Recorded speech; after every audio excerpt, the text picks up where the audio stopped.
Tyler, can you talk for a second?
You good? Okay. Good afternoon and welcome to the public board meeting of January 28th, 2025. Thank you for all in attendance in the room and for all in attendance and joining us online. As we begin, I would like to acknowledge that we are gathered together today on Treaty 7 territory, the traditional and ancestral territory of the Blackfoot Confederacy, the Kainai, the Piikani, the Siksika, as well as the Tsuut'ina Nation and Stoney Nakoda First Nation. We acknowledge that this territory is home to the Métis Nation of Alberta within the historical Northwest Métis homeland. And we acknowledge the many First Nations, Métis and Inuit, who have lived in and cared for these lands for generations. We're grateful for the traditional knowledge keepers and elders who are still with us today and those who have gone before us. And we make this acknowledgement as an act of reconciliation and gratitude to those whose territory we reside on and are serving. Right, moving through our agenda, we have our consent agenda first. Are there any items anyone would like to pull? Allison. Can I pull Community Engagement Committee just for some wording that's in it? Absolutely. So can we move that to information items? Will that work? Okay, so Community Engagement Committee will be 12.4. Any other reports?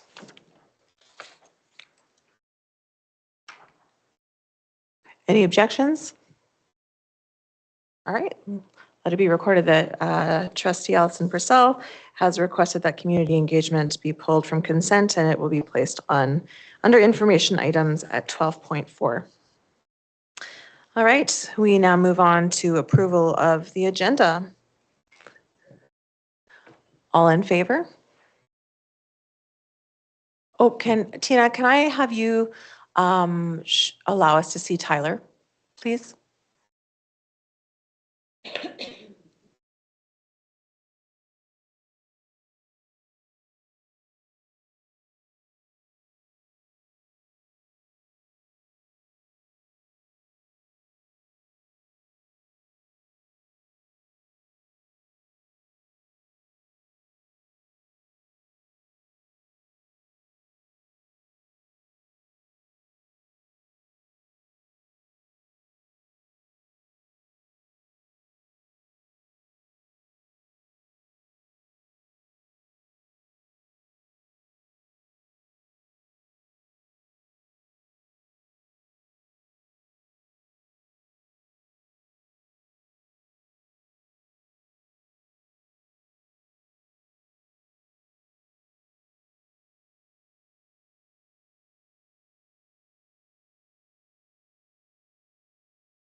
we have systems as well as, of course, people oversight to watch for intrusions and things like that on our networks and systems. But, everything's always changing.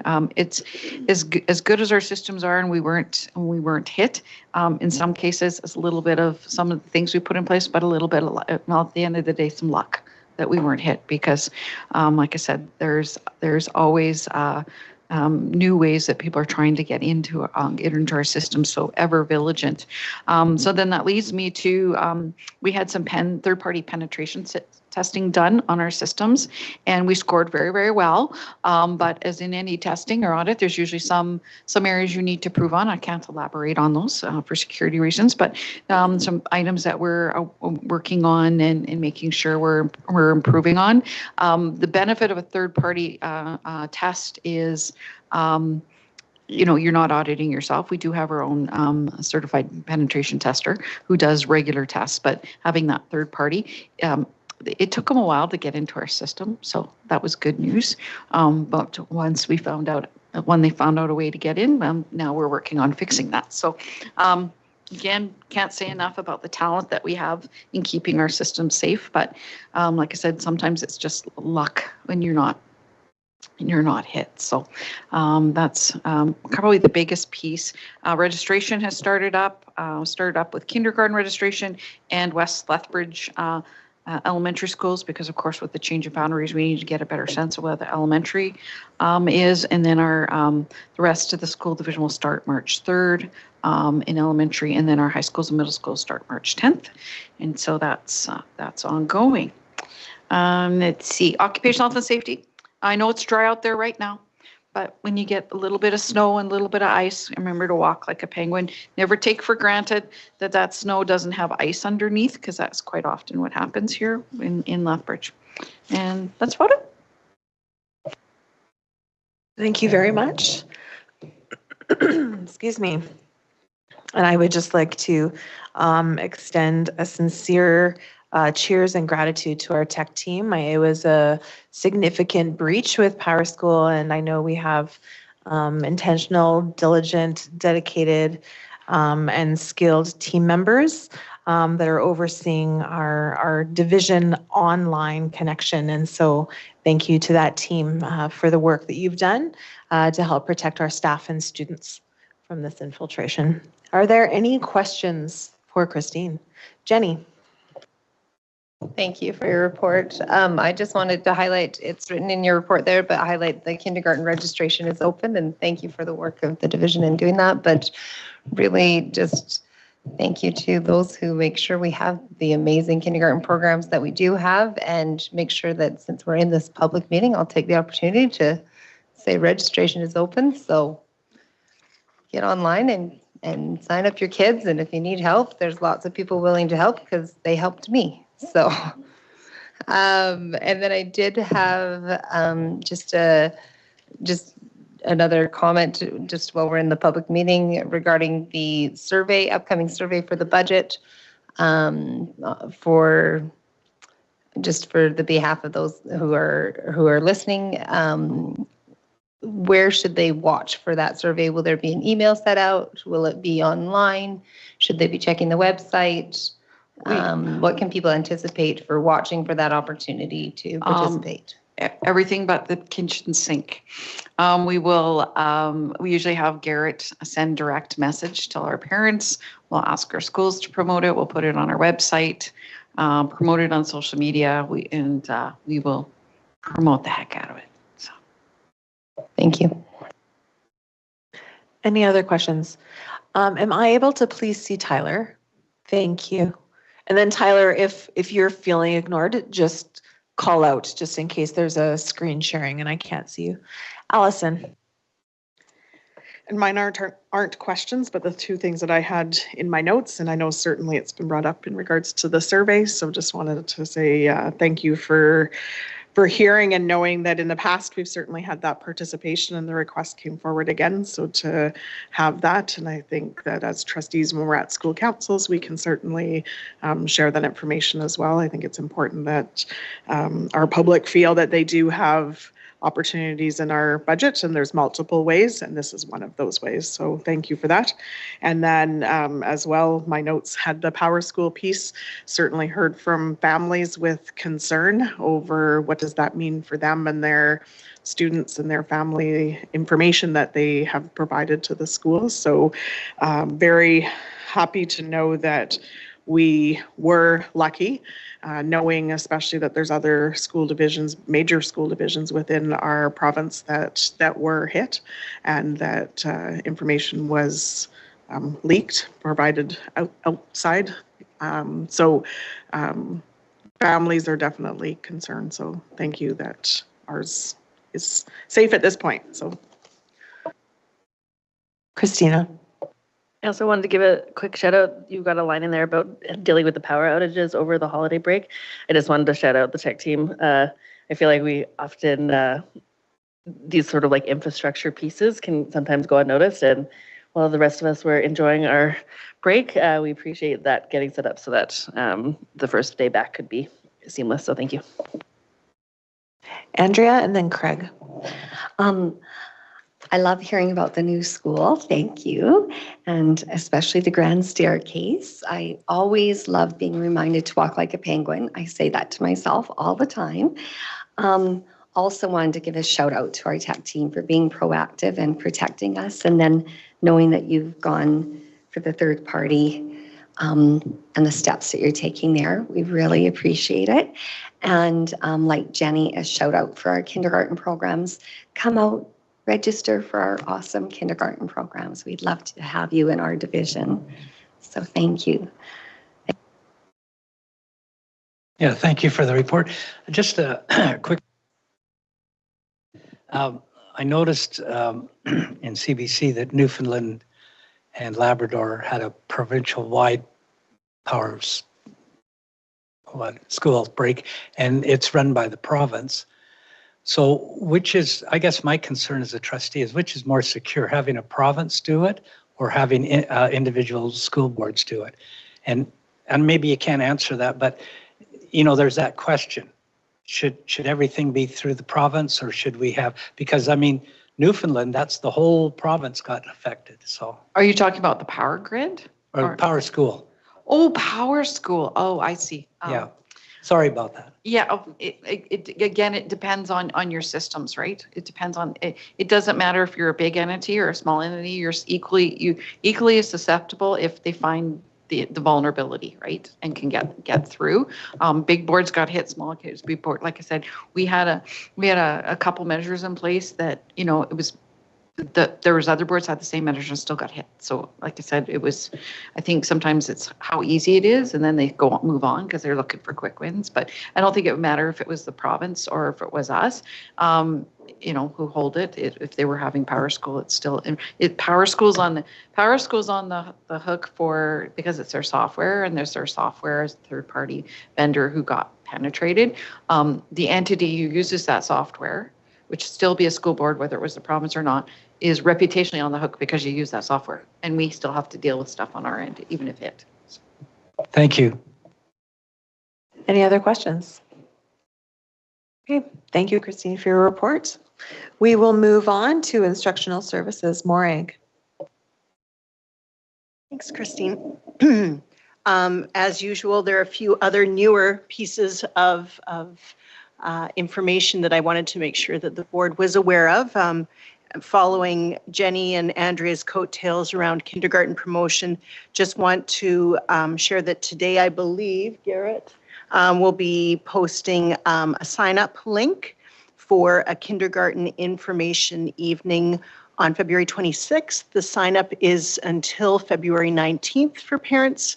It will be housed here at the Education Center. We may change that location depending upon the subscription or registration of the event, but looking forward to having some principals present. And then as well, of course, Rochelle Neville, our early learning coordinator, on the benefits of kindergarten and what parents can expect with kindergarten programming. on that level as well, Rochelle Neville, do want to just say a huge congratulations to her for securing the role of Director of Inclusive Education, taking over from Jackie Fletcher, who is going to be leaving us at the end of February. And then, of course, that spawns another posting. Thank you, HR, for all the work that you're doing on the promotion and support of interviews and selections of candidates. But we've released a posting yesterday for our early learning coordinator position. And I look forward in the next couple of weeks to maybe sharing who the successful candidate will be in that regard. Other pieces that I just want to make sure that I do include, of course, Erin Herkett, our Director of Learning, she has sent out the next wave of school council presentations around report cards and subject areas and grading. So school councils can look forward to sharing that presentation. She's received lots of really great feedback from folks saying, thank you very much for those presentations, very helpful. As well, I did provide some of the updated information from a couple of weeks ago regarding the Inclusive Education Parent Advisory Council. Jackie will be sending out a survey to parents by the end of this week, both through School Messenger, through the Diversity and Inclusion Parent Table participants, and then as well online, just to promote parents who may be interested in filling out the application to participate in the not the diversity inclusion, but the Inclusive Education Parent Advisory Panel. Of course, just to kind of reiterate and to share some of the work that Jackie's been doing, the vision and purpose of the advisory panel shall be a mechanism for ensuring continuing involvement of parents in Lethbridge school divisions, implementation of an inclusive education system. It will provide for two-way communication and dialogue between the administration, so Lethbridge School Division's Director of Inclusive Education, myself, Associate Superintendent of Instructional Services, and or school administration and panel members relating to operational practices and division procedures regarding inclusive education. We really look forward to selecting those candidates and want to just really promote to parents, if you are interested in participating in this opportunity, it would require 5 commitments a year. There will be further information in the link regarding all of the specifics of that, because I don't want to go into too much depth right now, but there will be lots of details that parents can review as before they maybe decide to take the plunge and want to participate in this really meaningful opportunity. A reminder to folks as well, more to explore at Lethbridge Polytechnic. That will be on January 31st is for educators, but also if board members are interested in attending that, it would give you a great opportunity to have a look at what the Polytech provides for folks, and it is education oriented and educator oriented. One of the big pieces of feedback we've always shared with our college, our Polytechnic now, is the more that we can provide opportunities for our educators to learn about what college provides, because we don't always know everything that they do in the day-to-day, and it's amazing the work that our tech has done to create a real student-centered campus for our students. One neat little update that Andrew Kroll from Off Campus shared with me the other day. As of the end of semester 1, we had 18 students receive green certificates. We have 130 kids in RAP, young students, young adults, I shouldn't say kids, pardon me. Work experience, we have 650 students registered for work experience who are working currently in our division. So just a huge call out and congrats to Tawny Magnuson, to Sarah Ronson, to Andrew Kroll, Darren Gibson, and Tracy Taylor. Thank you. They do an amazing job of coordinating and placing students and finding really great matches between our stakeholders, our community members, our business owners, and then as well our students. One last piece as well from the Southern Alberta Collegiate Institute. Lori Adamson, one of the teachers who is working really hard, who was once one of our teachers at GS Lakey, She has shared with us that she is offering some super workshops. They really have worked hard to try and create some middle school programming for students, and they've recognized that it's easier for them to come out to our schools than to have students bus to their campus.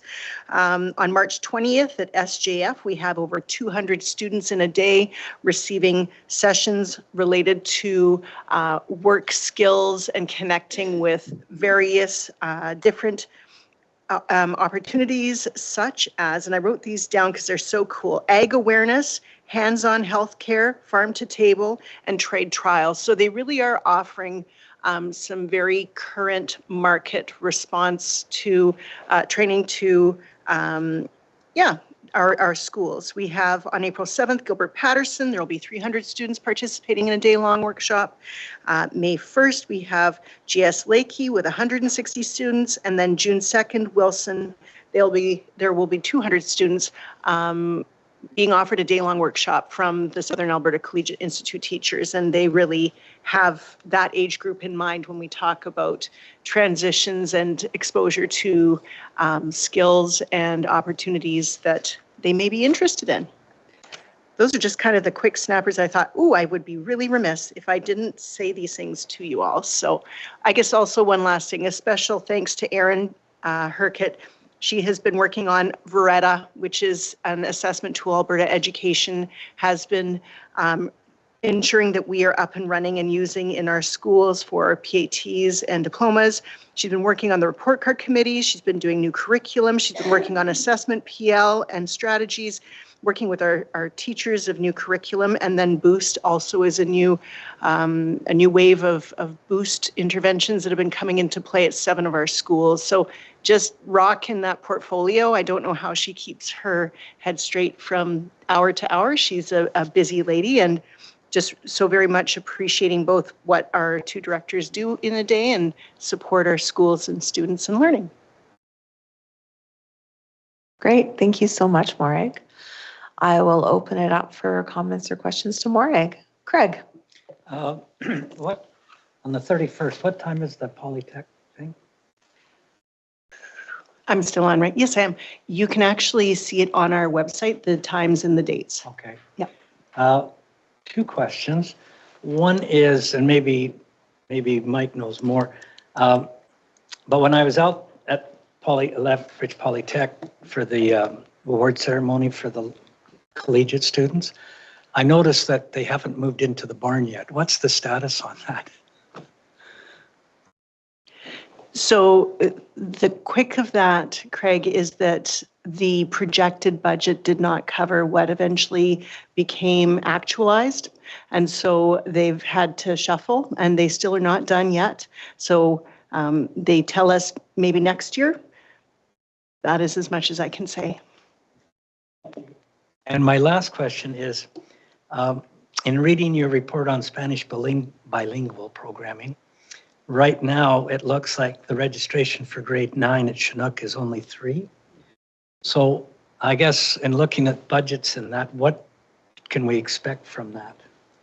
So 3 individuals of the current grade 8 group that did not actually receive Spanish bilingual programming for the last 3 years because of the low numbers of them going from grade 5 into grade 6, we decided to provide or offer a Spanish language program.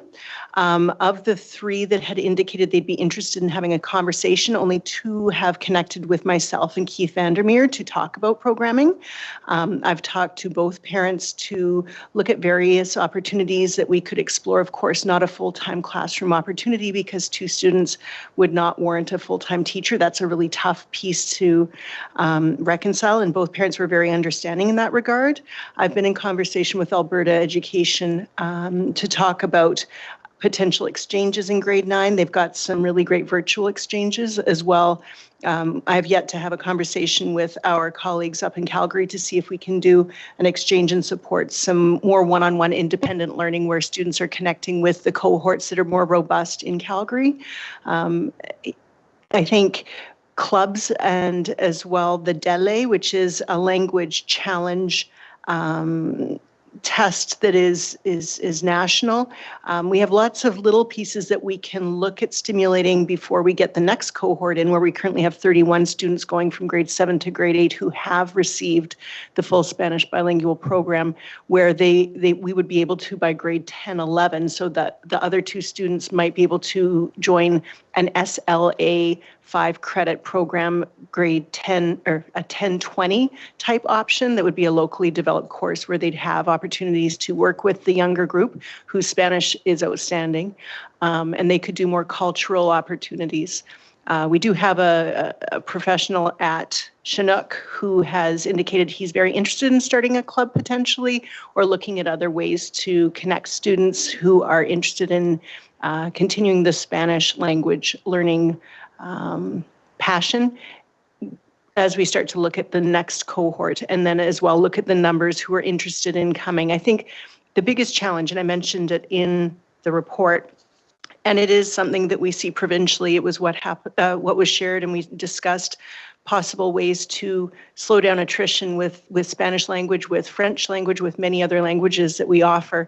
In our high school, students often will elect to go into other or access other learning, and often we do see a decline in interest of language access to language programming in our high schools. So really it is about continuing to explore how we can keep them on, and also be mindful of ensuring the numbers are there to provide that programming. I hope that answered your question, Craig. That was really long-winded. No, thank you. I appreciate the fact that we're aware of the budget, but you're also trying to make it somehow available for students so they can continue their Spanish bilingual program. Thank you. Andrea. Thank you for your report.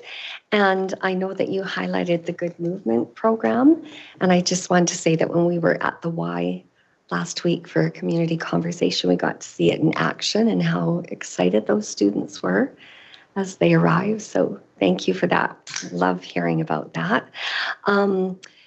With the Spanish program, next year we will be busing from anywhere in the city. Is that correct? Like anybody in the city could bus to the Spanish program? No, busing in West Lethbridge, and then a transportation solution for North and South Lethbridge, which probably is a parent contract. And we won't have yellow buses for South and North. So opening it up that way with a parent contract in other parts of the city, is that in play already, or is that new for next year? For Spanish bilingual, will be new for next year. But we already do, where we don't have a school bus and a person is eligible for school bus, we will do a parent-provided contract. Okay. And are you anticipating that the numbers will grow given the advertising on the radio? I know there were parents really excited about it at some council meetings. Do you anticipate? So the Spanish bilingual program? Yes. Not really, no, because what we know about language programs, they need to have a certain level of ability within the language. And so certainly K1, 2, potentially if a student has had access to Spanish, but we would not see a huge influx in grade 3, 4, 5, depending upon whether they came from Calgary or some other program where they had grade kindergarten 1 to Spanish language already. So, but we have seen very promising numbers. Dean comes in and his little bear cub outfit every day to tell me how the numbers are looking really good for Spanish bilingual. So we're really excited about that. I don't think we have a lot to worry about with the numbers for Spanish bilingual. And children from Spanish-speaking families would be welcome at any grade level? If they can speak. If they can speak, okay. Thank you.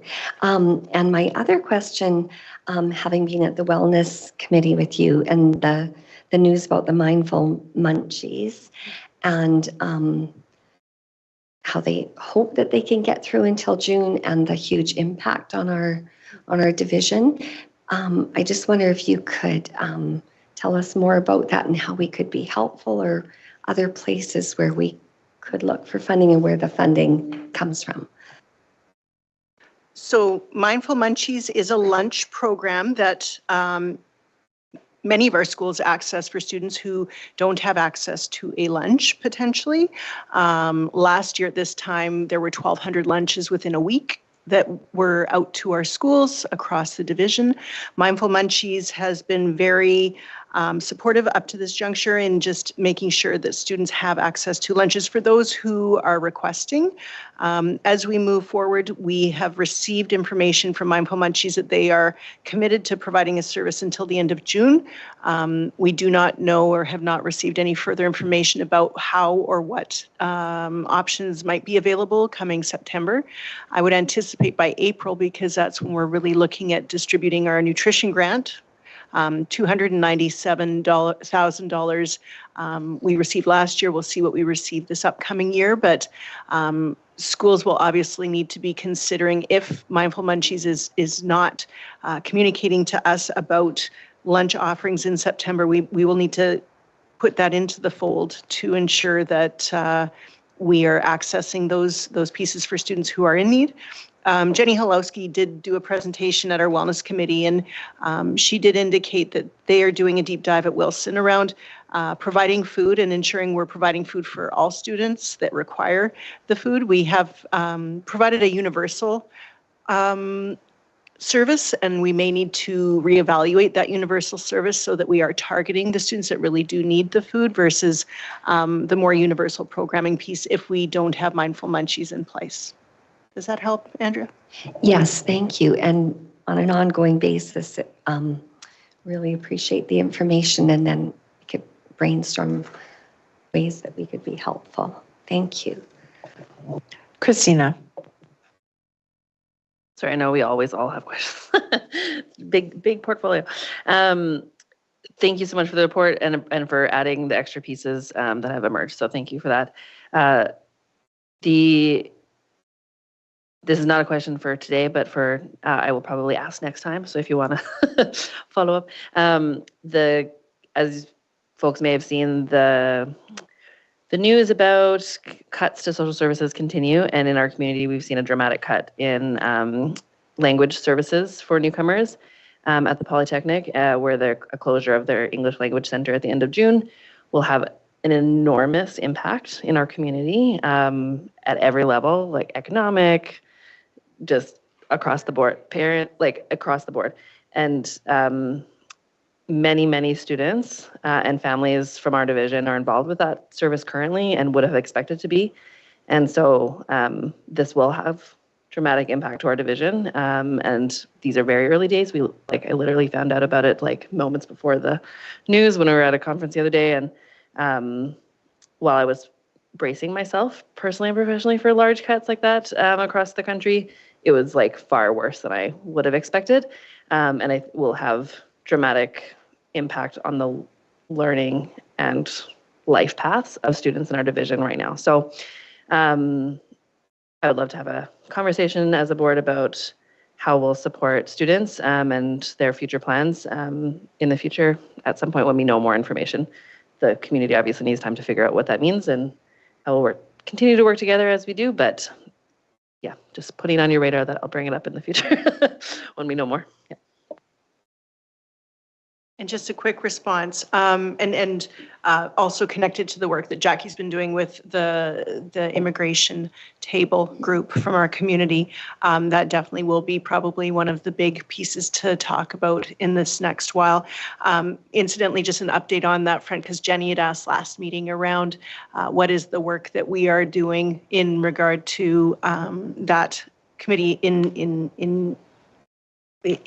so essentially what they are doing is they have split up into 4 groups, and they are doing actionable work and hoping to bring that back to the bigger group to come up with a plan. Now, the pieces that they've identified are around services and supports to our families, language and access to services that assist in translation. Those are the 2 main pieces that they've identified. So Jackie would anticipate, she did give me end of February, but it looks like Rochelle will be taking it over in March because Jackie won't be able to get a meeting together that quickly, where they will be talking about what those actionable items are as a group. Thank you. Allison. Thank you, Morag, for your report and for the additions that you added. I'll start with my questions that I had written down first. So I see in there that Aaron has a session coming up with what I found further in the board package was that it's for diplomas and PATs with 30 level teachers is who she's going to be meeting with, is what it had said further down. So I'm just wondering if you can tell us a bit more about that, and is that, I see Mike's hand going up, is that going to help inform us as a board and information that we can have from that? I can talk about when we do the assurance report. Does that sound okay? And I can give some info on that. Yep, for sure. That was where I found more information, but it was in this one. So I was like, okay. And then next I have written in my notes, yay, to March 2025, the initial meeting of the Inclusive Education Parent Advisory Committee. And then to have your update today, to have the survey and just in reading the report, it looks like lots of work has gone into this. And I know connecting with Parkland and just, I think that to see that movement is great. So I appreciate that, and knowing that we didn't know what it would look like and making those initial steps, I think is great. So I appreciate that. Thank you. I also had questions about the Spanish piece. Of course, it's as we worked through all of our boundary work and we had lots of questions about what would come for our new grade 9s as they go into that. And then the next year, I know in your report, you talk a bit about that some students may elect to attend other high schools within the division. I think knowing that Keith is doing some work, I think it's important that families and students know that what's going to be available to them, so that when they are deciding and looking at where they want to attend, if those opportunities are available for them to attend other schools, that they do choose to continue on their Spanish journey and that there's something available for them to make a choice on. So I do think that having those choices available to them early, so that when they're looking at those high school opportunities, they've made the commitment to come into our Spanish bilingual program. And I think that we have an obligation to provide, especially when I understand when there's 3/2, but the next year, yeah, right. So now the next year there's 31, which we could put a teacher in front of them. So I think that it is our responsibility to ensure that we are providing them a good choice, so that when they're looking, that is the choices that they make, and they can make those choices early.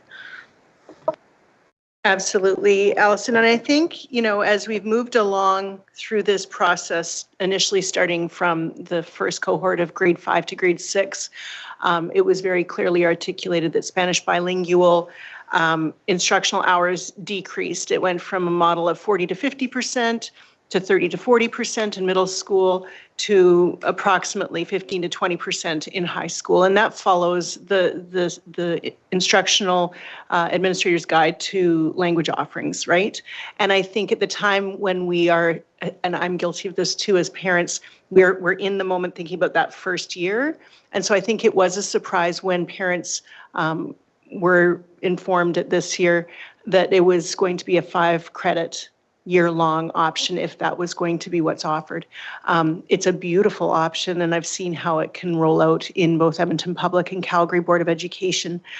It was also shared with me, the second parent I met with, that there was an understanding that it would be a Spanish immersion program 10 years ago. And that's something that I was very surprised to hear, because when I had started, it was a directive of mine that it was going to be Spanish bilingual, not Spanish immersion.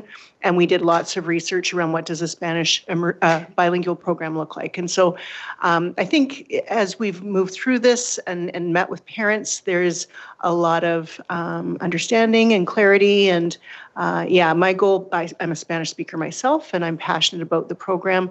I want to see it thrive. And I think parents as a whole, the feedback in the surveys that we've received, they're delighted with the service in the program. There has been some challenges and hiccups along the way, absolutely, with any new program that starts, but there's a real commitment that if the numbers are there, that we do provide a program at Chinook in the following year. Thank you very much. Are there any other questions? Jenny. Can I ask a question? Following up with the Spanish bilingual, with the additional new, I don't know, protocol to provide transportation throughout the city rather than just the south. Does that come out of our transportation budget? Have we kind of anticipated what we think that might look like? Will that just be lumped in with transportation, or is that a separate line item on our budget? Just from a budgeting perspective, what does that look like? Transportation for Spanish bilingual will be in the it'll be part of the transportation budget. They're students like any other student, and so, you know, they're eligible under the regulations that are established by Alberta Education and Funding Guidelines, then they're transported.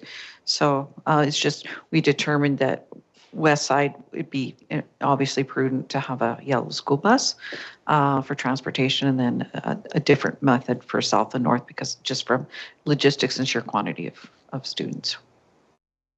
And that change, has that come from a request from families in the South and the North? Can you help us understand the change from offering transportation just on the West to throughout the division? It's not a change. We've always, when we've talked about transportation for Spanish bilingual, we said a transportation solution would be provided, and then we talked about West Side would be a yellow school bus, and then other solution for West Side or North Side and South Side students, of which would either be a transit pass or a parent provided contract. These people are already, you know, these families are already transporting their kids, so a parent provided contract would probably be the most logical way to go. Thank you for explaining that. I did have another question. Just with the processing logistics of our inclusive education parent advisory panel, and I echo what Allison said with thank you, and we're excited for this. I know that we've had, I've heard from school councils and from parents, there's quite a bit of anticipation for this that is very positive, and quite a few people looking forward to this and fairly interested in it. And so just for the sake of understanding among our community, with us being able to accommodate 8 parent members on the committee, on the panel, sorry, what will that look like if we have more than 8 interested individuals? And for those who don't have that opportunity, what can they be doing to feel involved and feel a part of that?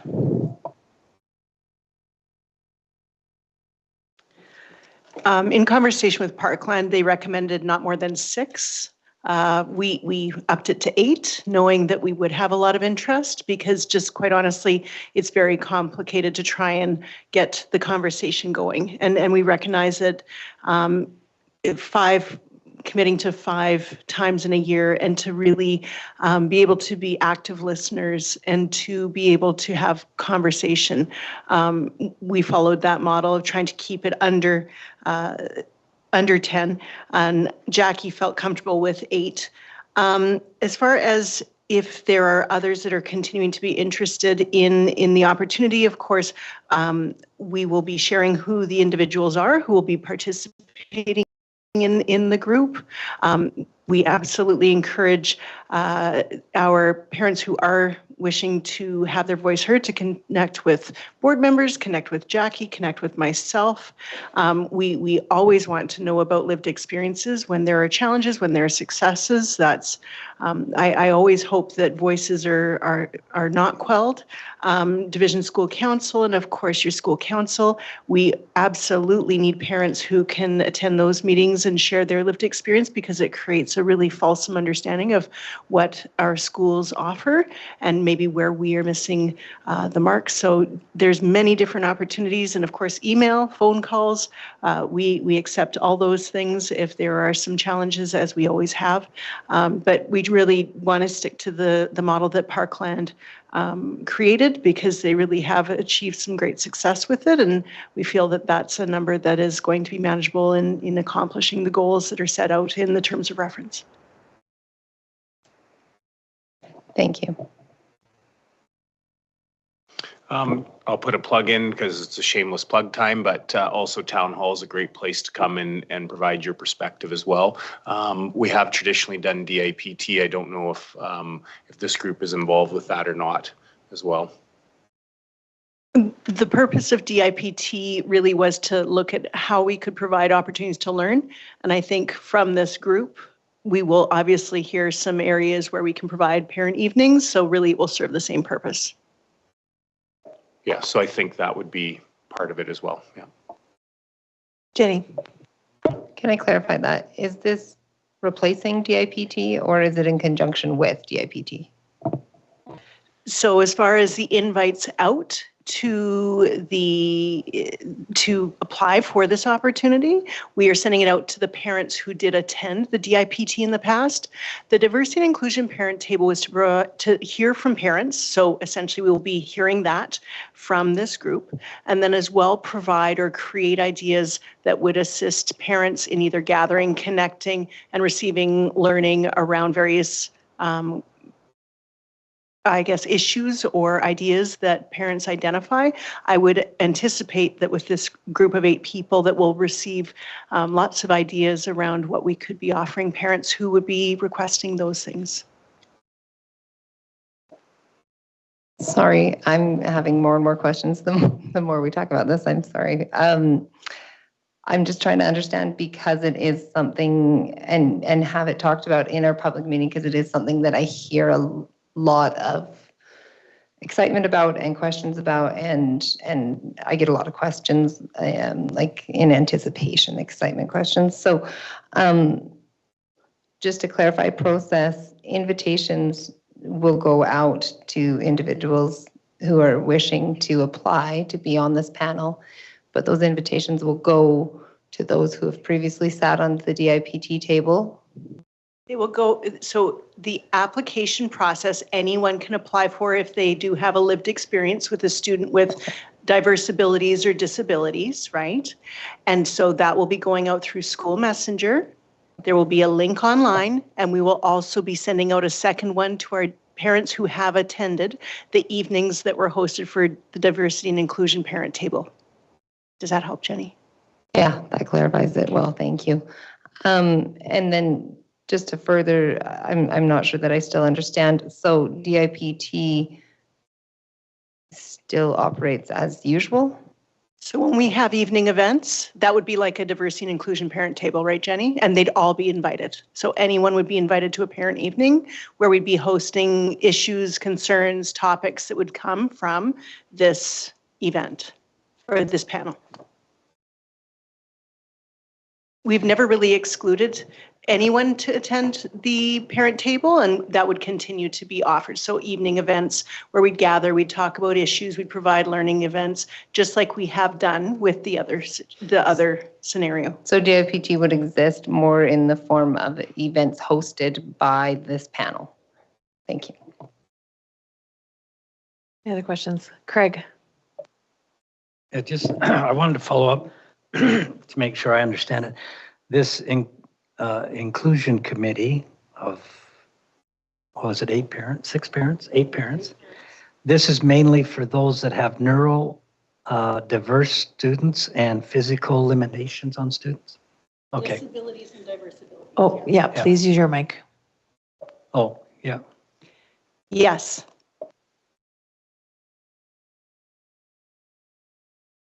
Any other questions? Jenny, and then we'll move on. Thanks. I just wanted to touch on in the curriculum, we are always mindful of the new curriculum and the implementation and what that looks like and feels like in our schools for our students and our staff. And so appreciating that there are learning events on Fridays for teachers. I just wondered if you can give us a sense of what that's looking like and how that's supporting our teachers and supporting our classrooms and what feedback we might be getting back from our teachers, as well as how we're preparing for these new screening screening assessments.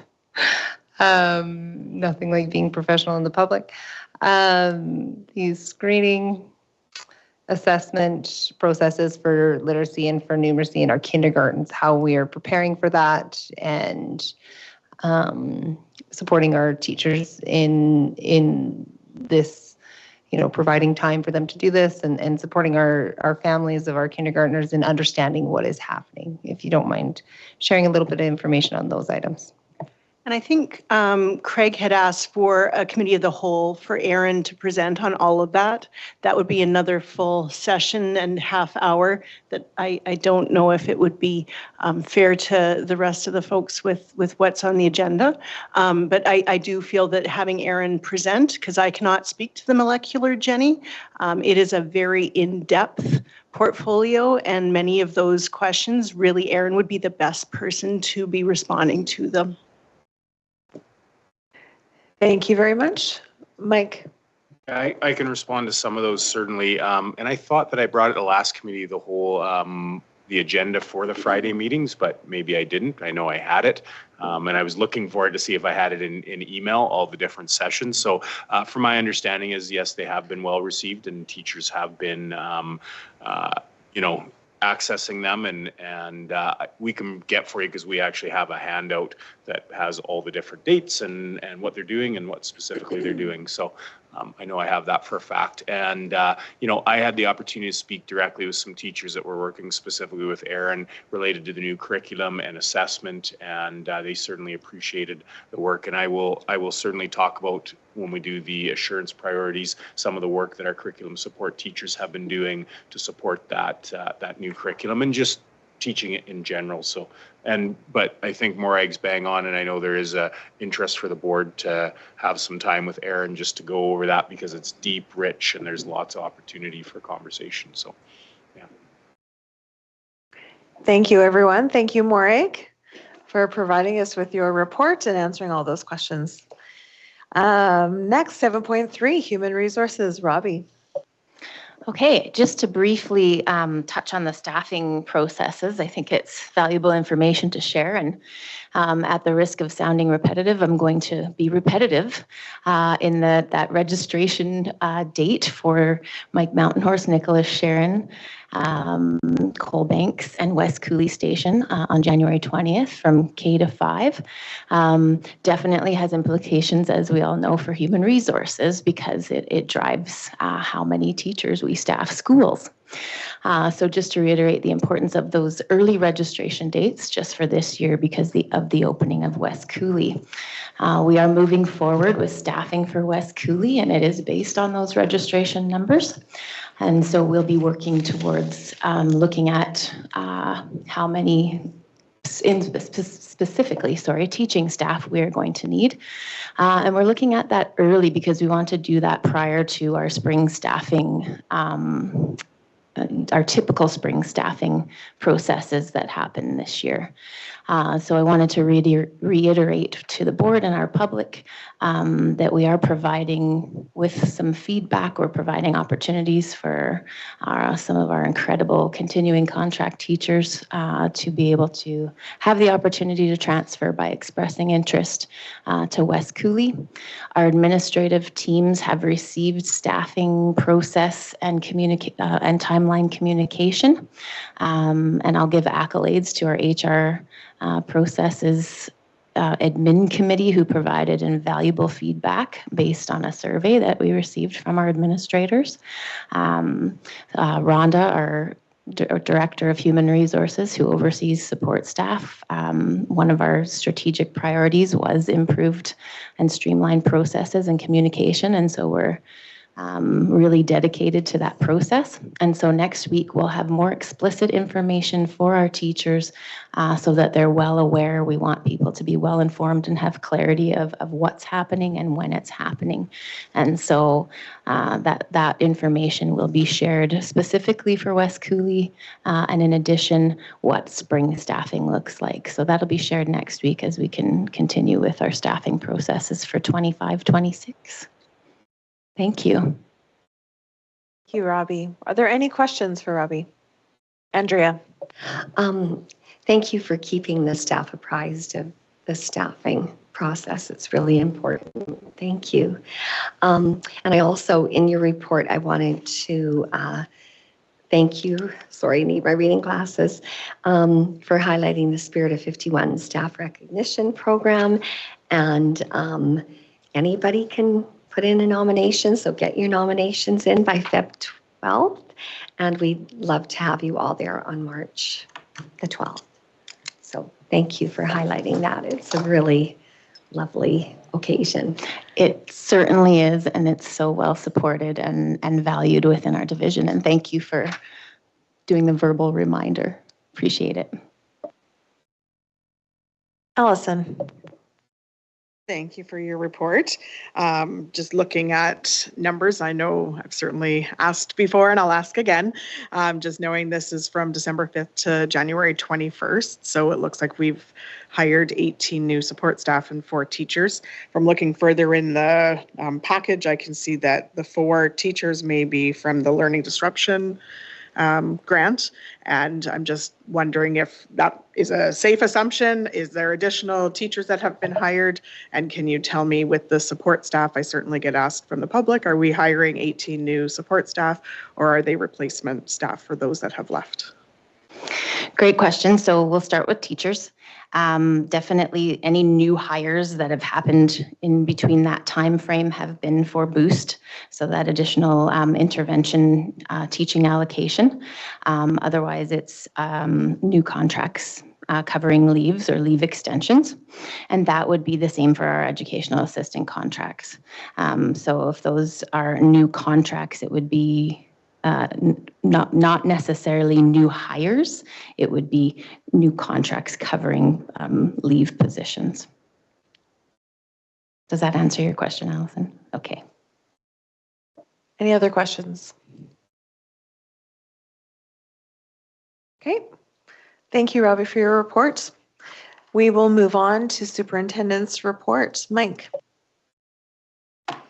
Okay, it's a little weird, but I'm kind of excited about this. So the assurance priorities report, we're all chuckling because this is kind of our, so as you know, we've had conversations for a while about changing the board priorities report. And so we've done that, met with the leadership team. We talked about a new framework, and really what we're trying to do is tie this report more closely to our assurance report. So there's certainly some overlap in the things that our associate superintendents report on, but they're really talking about what's going on in their department. This is much more focused on specific areas within our assurance plan. And so, you know, the initial feedback from the leadership team was that they appreciated having that guidance and tightening it up a little bit. And then we'll do this for a couple months, see how the board feels, if this giving them the information they want, all those sorts of things. So, but we're kind of excited about it. And yeah, so we'll get going. And Jenny, you kind of teed up actually a perfect conversation here as it relates to Erin and the work that she's doing. So under the governance domain where we talk about stakeholder engagement, there's a number of things that we've already talked about with the work that Jackie's doing in inclusion, that sort of thing. And then we talked, it was mentioned about Erin creating those videos. And when you ask about supporting the new curriculum, that's one of the ways we're supporting the new curriculum. And that's one of the ways we're also helping parents engage with the new curriculum. Our view was that the new curriculum gave us an opportunity to re-envision our reporting to parents, because that's one of the things that came out in town hall and some of the work that we've done. So that really has been an extension of that work and that stakeholder engagement. I was fortunate enough to be at a school council meeting at Park Meadows, and I got to see the videos in action. So really good, and get a sense of what was going on. So it was very helpful, and certainly appreciate the work that they're doing. And then when you look at resource allocation, you'll see later Avis is going to come in and do the first quarter report. So I won't spend a bunch of time on that, but as was mentioned, so we did get a little bit of additional funding, and I want to make sure everybody knows in the public, this is targeted funding for very specific learning disruption. It's funding that sort of came out of the learning disruption of COVID, and it's just sort of continued. It's sort of tied to the assessments that we're doing now. The dollars have gotten a little bit less, but we're really pleased the government continues to do that. And we've tweaked the way that we do it over the years, where we're trying to, as much as we can, give the classroom teacher opportunity to work individually with students who are maybe struggling, the students that they know. So, so that's been really good and well received. If we go to student growth and achievement, when you look at foundational learning, a lot of this work here goes to support our curriculum support teachers. They're doing a lot of work to support the new curriculum. So Michaela doing the Math Magic session for K to 6 teachers, which focuses on mental math and estimation. Then the residencies that both Michaela and Jody are doing, sometimes those are related to new curriculums, sometimes they aren't. They're just related to teaching practice. I'm going to skip down to effective assessment because, again, Jenny, that goes really to your question about what are we doing to support that new curriculum. And this is a great example. There's been a lot of work put in by Jody and Michaela to develop sort of as we develop the scale of a student, that kind of 1 to 4 scale in terms of how they're doing on each objective. So are they meeting the objective? Are they partially meeting it? That sort of thing. They've also put together a first examples of one of those objectives, and that was shown at the school council meeting that I was at, and it was a really good illustration so parents understood, well, how do we get to that one? And it's really good work because that's one of the challenges when you have new curriculum is you have a new objective that you're trying to figure out, well, how do I assess this effectively and what does it look like? Some of them are easy, like count to 10 is pretty straightforward, right? Some of them are a little more complex. So that work I think has really helped, and it all comes together really nicely with the reporting work that we're trying to do and then the residency work that we're trying to do. So again, all that comes together as there's a part of governance in there. We're engaging stakeholders, there's student growth and achievement, there's collaboration, all those things. And then under diverse learning pathways, under student growth and achievement, I haven't seen this, so I can't tell you what it looks like, but actually just go back up a little, please, Tina. We're going to go to diverse learning pathways, and I know the Sky Dome was out at Coalbanks Elementary School, and I'm really excited to hear a little more about that. But the reason I wanted to highlight that is just another example of providing our students with a really unique opportunity to expose them to the concept of astronomy and what's that all about, and what's it like when you look at the sky, and what kind of things can you pay attention to. So, and then we'll go to the next domain, Tina, teaching and leading. I won't go through each one, but as I read through this, if you look, one of the things that really jumps out is collaboration. You know, you've got the tech department working with schools and SLPs to support students. You've got Carmen and our EL support teacher going in and working with teachers in a variety of ways. We've got human resources department supporting our staff to get some of the certification that they need. So just a lot of really good examples of schools, Ed Center working together, again, with the student at the center of all the things we're trying to do. Then we'll go into learning supports. You know, here's the thing that'll really jump out at you. I know we talked about mindful munchies, and I was going to maybe talk about that, but I know we already had that conversation. But you look at this page, how many things we're doing with external partners to support our families. And the very first one, Richard's work, who's one of our student support workers, works with many of our newcomer families, working with schools to provide support for winter clothing, interpretive services, classroom supports, all those sorts of things. So really, really appreciate that work. It's been absolutely fantastic, and we're very, very pleased with the work that he does. And again, this whole page is about how do we support our kids. Yes, academically, we talked about student growth, but there's a lot of things in here that are foundational to learning, whether we're feeding kids, whether help clothe, whether helping get interpreters in, all those sorts of things really impact what we do in the classroom. And then we'll go to local and societal context and hit a couple of those. Allison, you'd asked earlier about what are we doing with the PAT and diploma analysis stuff. So we reached out to Alberta Education at the start of the year. Aaron attended a session with another division where Alberta Education came in and did specific work on diploma exams. and how the questions are created, what the link is between the curriculum and the questions, some tips for really analyzing the results and then changing your practice based on that. So we reached out to Alberta Education. They're happy to come in and do that. We kind of tried to figure out, we were hoping to actually do it at the end of January here, but that didn't work great for the high schools. So we came up with February 28th, and we're going to do that. And hopefully that is the beginning of a journey. We've also spent some time with some other divisions to look at some of the systems they use to analyze their PAT and diploma data and make that a little more reachable for teachers and help them, because there's a lot of data there, and help them sift through that. So that's the concept there. And again, that's very closely linked to our assurance plan, because of course, one of the things in our insurance plan is we want to improve those division performance metrics in the assurance framework. And then successful early start for students. We've plugged this already, but we're going to plug it again. Kindergarten, we're open for registration. Keep registering.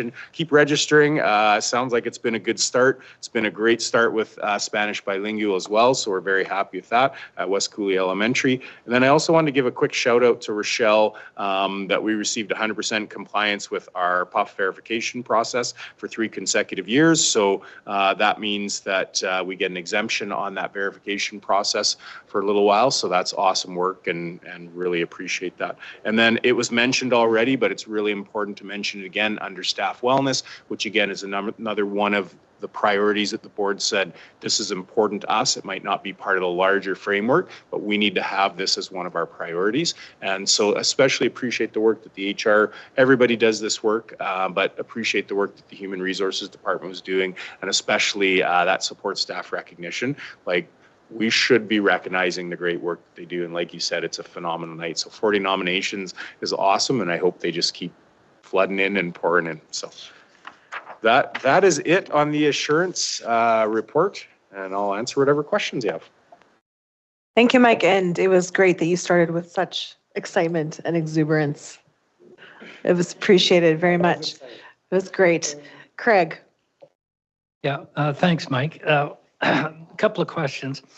The division performance measures. It was interesting because we had that luncheon meeting with all the administrators, and that was one of the questions that I asked at the table. And I was pleased to hear that they do research and they do look at the questions. I think that this can only help them become more. I'm trying to think of the right word, but more understanding of what we're looking for in those questions. I just want to make sure that the public knows that these principals, administrators, and teachers are already doing that, but this is just to help them become a little more attuned to what we need to do. The second question on registration, are we also registering for kindercare at Nicholas Sharon and Senator Buchanan?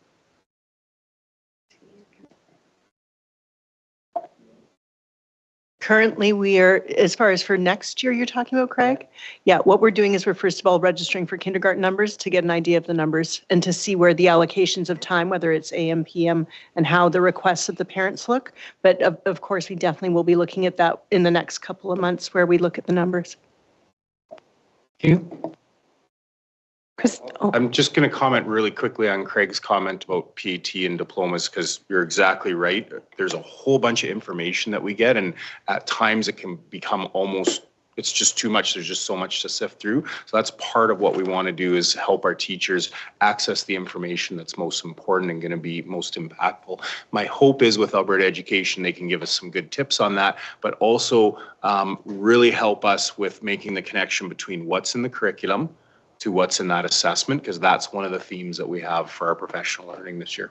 So, and just a follow-up question, but those results and those things, the learnings that they get from that, they of course will be shared with the teachers from 1 to 5, because we all know that the PATs are not just for grade 6, it's for how are our children being educated in K to 5. So, and that might be something that the government, the education department can also help us with.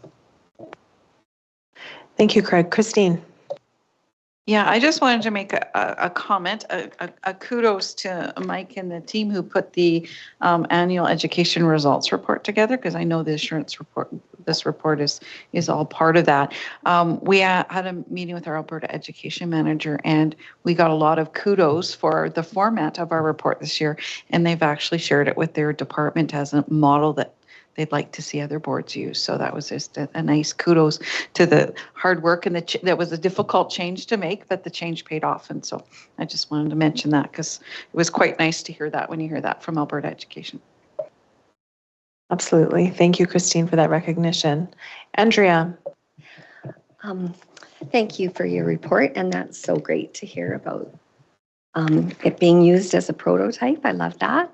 I wanted to give a shout out to all the teachers who are currently doing the provincial testing or have just finished it, because I know how much work that is. And I will look forward to a time with Erin when we can talk about all of that. Sorry, needing the reading glasses. I also really appreciate that Erin Herkett has revised the 4-point scale based on the feedback. I think those QR codes were really easy for parents to use their phone and be able to give feedback. So interesting to see Johnny Mantella working with SLPs around the tech use. I think that's awesome. So a shout out for that. And also to Carmen Carvello for her work on advocating for English language learners, because that is ringing out loud and clear that we need support for our EAL students. And when you talk about the PATs and the Veretta,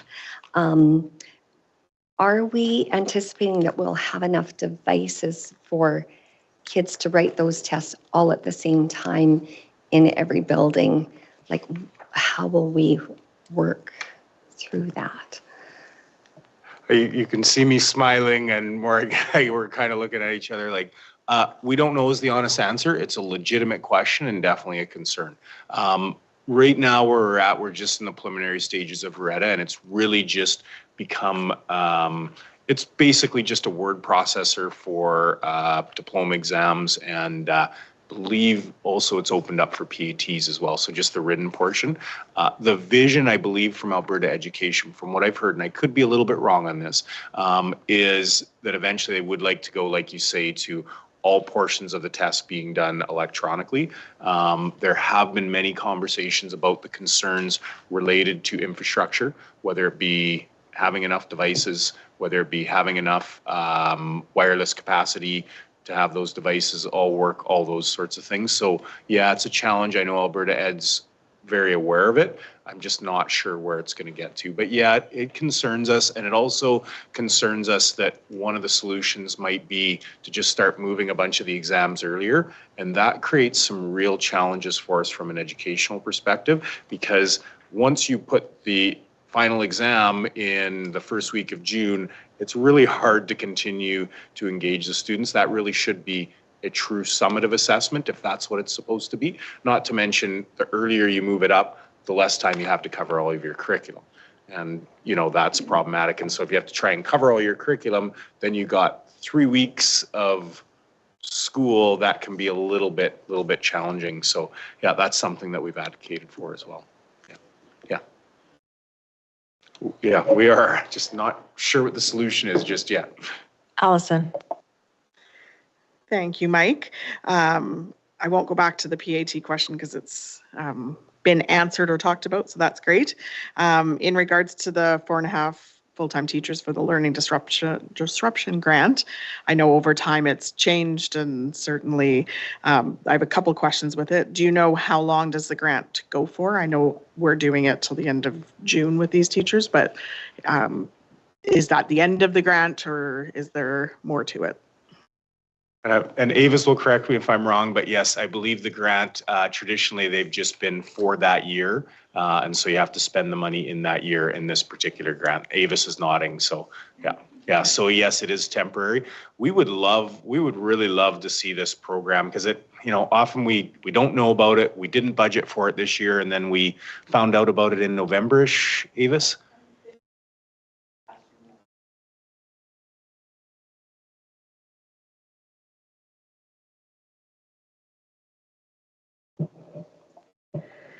And then my second question for the same topic is,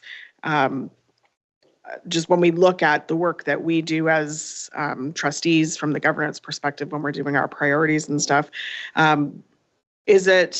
we able to have the results shared with the board for the work that they do throughout that time from February to June so that we can see what that increase, knowing that we do other similar work within our division? I think that it's important information for us to have. So is that a possibility that we can have that information shared with us of the results of the work that they do? Short answer is yes. The devil will be in the details in terms of what exactly we can provide about the specific impact of that, which we will be able to. And so yes, we can definitely have that conversation. I want to be careful of saying, yeah, we can do X, Y, or Z until I've talked with Aaron. But when you say that, there's a couple things. One is we will have, I believe, some own internal anecdotal data about how that's going, how that's helped individual students. And then the other place is with the new assessments that we're doing, that is built into the assessment process as well. So we should be able to see an impact in some of that data as well. I think that's an area as we look at next year's AERR and as we get used to these new assessments, I think we need to do, I guess we have some tables from the government, but I think we need to do a little more in telling the story of what that information is telling us. And so that's a great example of the board saying, hey, we need this in a bit of a different package so we understand, so there's this money and these teachers, what is the impact that it's actually having? So yeah, we could do that for sure. Thank you. And then under communication collaboration, just wanted to highlight Westminster had a coding session and incorporating that into the classroom. I think that's so important for our students. So just wanted to highlight that. And I think that was all that I had for priorities report. Looks good so far. So thank you. Thanks, Allison. Oh, her hand's not up. Okay. Jenny. Thank you. I really appreciate the format and I find it extremely helpful and effective. So thank you. That I recognize the work that went into that, but I share your excitement. It's really good. I love it. And thank you for sharing the feedback. That's so positive to hear. So thank you.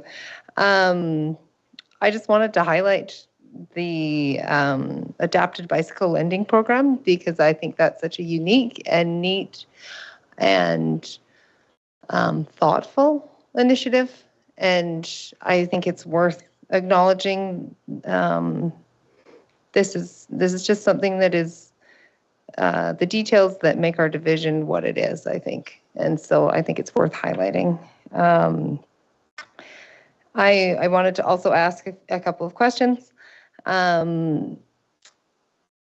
Looking at those allocated funds that we've referred to in resource allocation with the Director of Learning for the funds that have been allocated for the Disrupted Learning Grant, the 4.5 full-time equivalent teachers, where are they housed in specific schools? Are they shared among schools? Can you tell us a little bit about what their work in our division looks like? And then also, are you able to give us a little bit of information? Does that allocation typically come this time of year? What is the process in obtaining that grant and the timing of us being able to implement that into our classrooms?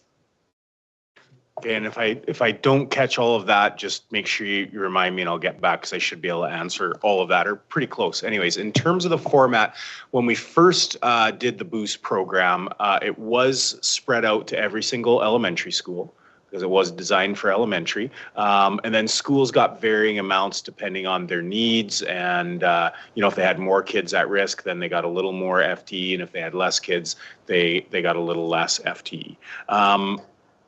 That model was okay, but it didn't work great because it was maybe spread out too thin. So the elementary administrators agreed that that we would be more targeted. And so rather than, having kind of 0.2 here and a little bit here, a little bit of time, and we had these teachers that were going to different schools, that sort of thing, we were going to target specific schools. I am not sure off the top of my head. 7? Yeah. Thanks, Morag. So 7 schools right now. And then in terms of the actual model, The original model was we hired teachers and they were going to come in and do the intervention. I know that that has morphed, and I think they're still doing a bit of that, but one of the things they're also doing is the boost teachers will come in and teach the regular class, and then the classroom teacher can then go and work with specific students because they have history with the students, connection, that sort of thing. So there's a bit of a mix, and I actually intended to ask Aaron where we landed this year on that, and so I don't know exactly. That's why I'm hedging my bets a little bit, but I can also get you that information about specifically how we're doing it. So that's the that's kind of how the model's worked and how it's evolved over time. I know there's another question in there, but I forget it, and I know I'm not answering it. You did very well for me, giving you 18 questions in one. So thank you. What is the timing like for us to receive that funding? Yeah, so this is the grant we get it's the mystery grant. So we don't know if we're getting it on any given year. We got it, it was announced in November. We got the funding, did the hiring, and now we have folks in place. So, you know, it impacts really the window, and I think it's been this way the last few years, is kind of that January to June window. It's not the worst window in the world in the sense that, you know, we have a good sense of where our kids are at now by January, who really needs that intervention, who is maybe was at risk in September and October, but they're doing pretty good, so we probably don't need that intensive intervention. But it would be very nice to have an idea that that was coming in any given year and be able to plan for that as we plan through our year. So we are adept at it comes in and, you know, Avis and Aaron know, okay, here's what we're doing, and everybody knows what we're doing. But yeah, it would be nice if we could have that announced right from the start. And it's a great, if any government officials are listening, it's a great way to say, here's how we are supporting literacy and numeracy in the division and really supporting our kiddos who just need that little bit of extra help at the right time. And it really works nice with the assessments that we have, because that's theoretically, those assessments, that's a concept too, that we assess the kids early, then, you know, we do intervention, and then they progress and we don't need as intensive interventions. I appreciate that. Thank you. I did have a couple other questions, but if there's other questions around the room, I can come back to me. No, go ahead, Jenny. Okay, thank you. Just looking at the effective assessment section under student growth and achievement, and we refer to our curriculum support teachers continuing to develop and create assessment progressions in alignment with the new curriculum in our elementary settings and for reporting purposes. And so what I'm wondering is, what resources do they have, if any? Do they have, is this something that they're having to create within the division on their own? Is there provincial provided resources? Is there consistency in the province? What does that's a fairly large initiative to develop and create assessment progressions, and really extremely vital for our assessment reporting purposes. And so I'm just hoping to gain further understanding in what are their challenges, what do they have access to, and is this something that the board, you know, is this somewhere the board needs to have further awareness for support in our division or for advocacy, or what does this look like? Yeah, excellent question. And yes, it's an area for advocacy for sure, as the amount of new curriculum continues to expand. And it's, when we have new curriculum, it's challenging, but it's such a great opportunity to look at our practice and just refine and enhance. Because when you're in the moment of teaching all the time, it's sometimes you don't always have the time to get back and go back to that lesson that maybe wasn't perfect, that sort of thing. So it really helps us do that. But as you say, to really do that work, you need time, you need space, you need resources. So has the government provided resources? Yes. You know, and I know they've used SAPDC and they've done a variety of things for support. I know there's professional learning opportunities out there that teachers can access, no question about it. Also, we have some structures in place within our schools to do collaborative work. We have our collaborative communities where teachers can get together and do some of this work. And then we have the work that Aaron and the curriculum support teachers are doing, Jody and Michaela, to really support that work. And that really is very specific to our division. So some of this stuff, I guarantee you we've pulled some from other divisions and sharing, and I'm sure when some of this work will be done, other divisions will be like, ooh, we would love to get that, because there's some really, really good work being done there. So it's a mix of all of those things. But Jenny, I think an important advocacy point is if we can put some resources into curriculum development and supporting new curriculum, it not only has an impact on the actual implementation of the curriculum, but it can have a far-reaching impact on the teaching that we do. Because if we have some time, for what teachers just need is some time to really work through, okay, here's what this objective is, here's how it's going to be assessed, what are the instructional strategies in between there that really align that objective with the assessment technique, and then how do we revisit it to make sure we're doing all the right things. If you have some time to do that, you can really work magic. And when you don't have the time to do it, we still do an amazing job in many ways, but it's a little more difficult to be intentional. So it's a great area of advocacy for us, is the short answer. Thank you. Greg, I see your hand. This isn't really a question, it's more of a comment. When you talked about advocacy, one of the things that's really been annoyed me as a teacher and now as a trustee is that we had a learning resource center in the province that allowed us to purchase stuff at a cheaper price because it was centralized purchasing.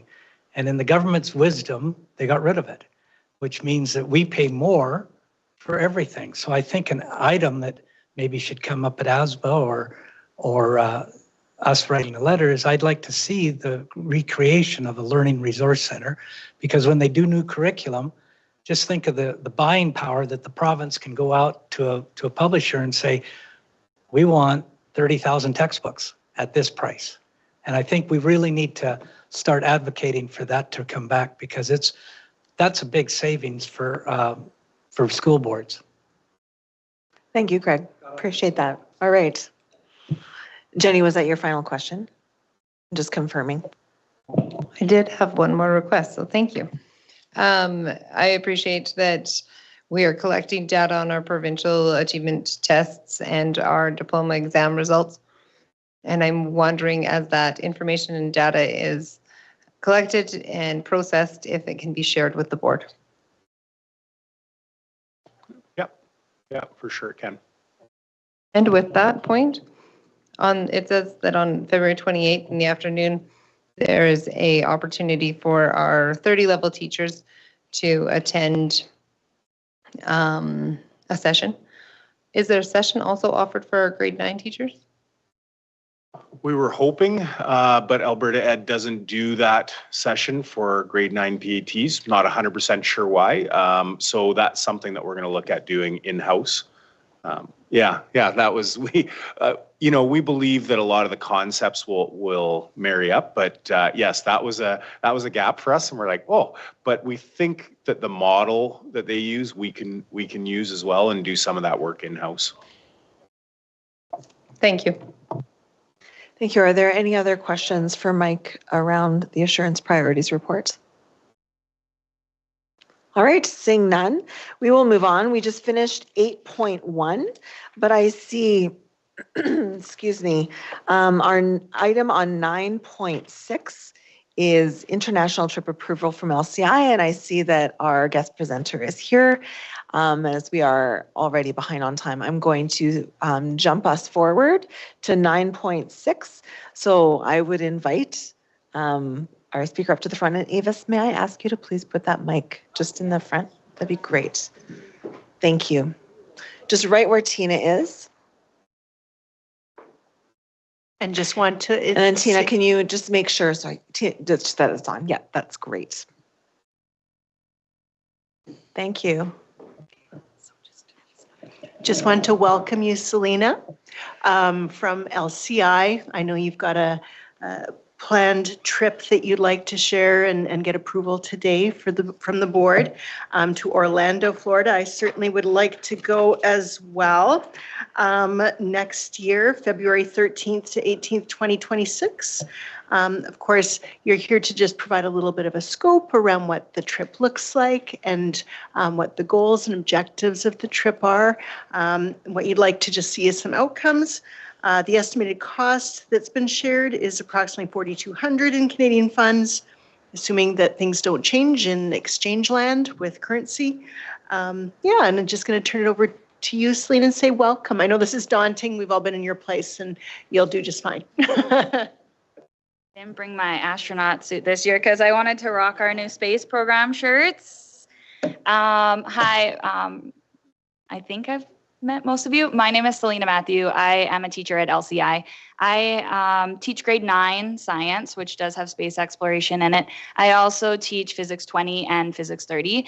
And last year, Elaine, Jacqueline, and I wrote a brand new curriculum. So we got that approved by Alberta Ed, and it is now space exploration 15, 25, and 35. So we do have space exploration in the grade 9 curriculum that everybody gets, but that's the last time you see it in high school science. And at LCI, there was a need for more. So we initially looked into the astronomy 15, 25, 35 curriculum, and it wasn't exactly what the kids wanted. So we created an entire list and wrote our own curriculum.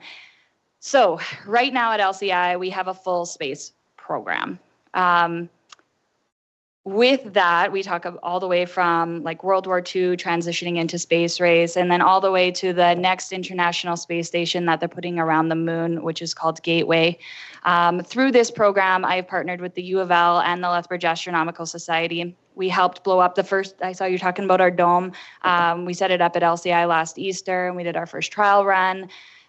We also partner with the Lethbridge Astronomical Society, and we get our kids down to the observatory. So we're learning about the history of astronomy all the way through space exploration and what's happening now. On Wednesday next week, I am heading to Houston to the Johnson Space Center for a science conference. I went alone last year. This year, I have convinced 3 other staff to go with me. And it's full STEAM integration into science classes. So right now, Elaine, Jacqueline, Cody Hammerling, Michelle Bright, and I will be going to Houston. In addition to that, 3 years ago, I personally went with another staff member to Cape Canaveral to go to the Kennedy Space Center. And it was amazing how much I learned. And immediately, as I was showing my pictures and sharing my experience, I had some of my students ask, like, can we go? So we actually went. Last year, May long weekend, I took 15 kids to Kennedy Space Center, and the only feedback was that we were not there long enough. So I have had more people now reach out and ask if I could run it again and add another day at the Kennedy Space Center to our trip. So with that extra day, we thought maybe reading week would be a better time to go, because then we wouldn't have to miss teachers' convention, and the kids at most would miss a Friday of school. We are hoping, I've been working with EA Tours. That is who we went with last time, and it worked really well. We had a lot of connection before the trip. We had somebody with us the entire time. We had 2 Zoom calls afterwards to debrief. We've kind of made our own, like, we liked this, we'd like to change this, and we've created another amazing trip for these kids. I am actually going to be hosting an information night for parents on February 11th in the large lecture theater at LCI at 6:30, in case parents do have more information. Some parents have already reached out to me saying that they cannot make it, so I'm trying to get them the information via email. The struggle last time was that we were hoping, and we got quotes for 30 kids, and we only have 15 that went. I was pretty stubborn, and I did a lot of extra fundraising, and I made it happen. But this year, I just can't. So we are hoping to get 30 to 34 kids signed up by March 15th. If we don't meet that deadline, then I'm going to wait and do it next year and put that off. Cost is going to be the biggest thing. So if we do put it off another year, there is another, like, it'll probably go up in price, but they'll have another year to prepare for it. It was absolutely amazing. Kids that went with us want to go again. We actually got to do astronaut training, which not only taught us about space exploration, but it also worked on the kids' leadership and communication skills. It doesn't really matter. Yeah, here's my PowerPoint. It doesn't matter if you are in a space class. Everybody has to take Science 9. So anyone that will be at LCI next year is eligible to go as long as they're within good standings. After talking to EA Tours, they want an $800 deposit down March 18th to book our flights or to block off our flights, another $800 by May 28th, and then the rest wouldn't be due until October. EA has arranged for parents to pay them directly. And then in addition, I'm hoping that we will fundraise enough at our school level to pay for that airport shuttle to get us all to the Calgary airport and back. While we are in Florida and while we're here going to the airport and back, we have a 40 passenger bus. So that's where if you only have 15 kids, that cost isn't going really far. So that was us outside Kennedy Space Center at the astronaut training facility. And then if you scroll down just a little bit, that's all of us in front of the VAB where they build the rockets. We actually got to go out to the launch sites for a launch site tour and learn more about that. The night that we got there, there was a SpaceX launch. So as we drove by their launch site, we got to see the shrapnel and what they do to clean up and refurbish and get it ready to go again. While we were there, we also get to go to Full Sail University, which is a full STEAM integrated university where they take science and art, media, holograms, video game creation, special effects in movies, and they talk us through different career paths that students could have. They actually gave us some iPads and got us to create some characters, and we got to go onto their drama film set, which was amazing for our kids. And they were just, I think it's important that we say that, like, if you are a science kid, that's great. But like, if we can bring in that science technology, the art, then that makes them a really well-rounded individual, especially as they're going into new careers. While I was at NASA last year, they have so many projects on the go that they want to triple their workforce in the next 10 years. So that means our kids in grade 9 now, we need to inspire them to want to continue problem solving and learning in the realm of science. And we have to make them resilient so that they want to solve problems that don't have answers right now. So I'm just trying to encourage these kids to love an area of science and to continue pursuing that. Canada has 4 Canadian astronauts right now, and I think it's impressive that 2 of them are from Alberta, one from Calgary and one from Fort Saskatchewan. So Jennifer, who is from Calgary, is the backup for Artemis 2, and Joshua will be the next Canadian on the International Space Station. So our Alberta kids are in this field. Canada now has its own launch site, and we have a ton of rocket and satellite development companies. The U of L has an amazing astronomy program and an amazing remote sensing program as well. So I'm just trying to expose our kids to that as much as possible. We went already, so I could tell you more about the trip, but let me know. I've been to Florida quite a few times specifically for this purpose. So if you have any questions about the experience, I would love to answer those. Thank you so much, Selena. I think we all want to go. I think you're inspiring us, and I truly want to say thank you for creating this opportunity for students and for creating curriculum to inspire students to learn more, and even just engaging them of future opportunities and what that can look like, because I know that can be very daunting for students in high school. I will open it up to questions. Andrea. Thank you for creating this exciting opportunity. I think they will learn so much. I think they remember these for the rest of their lives.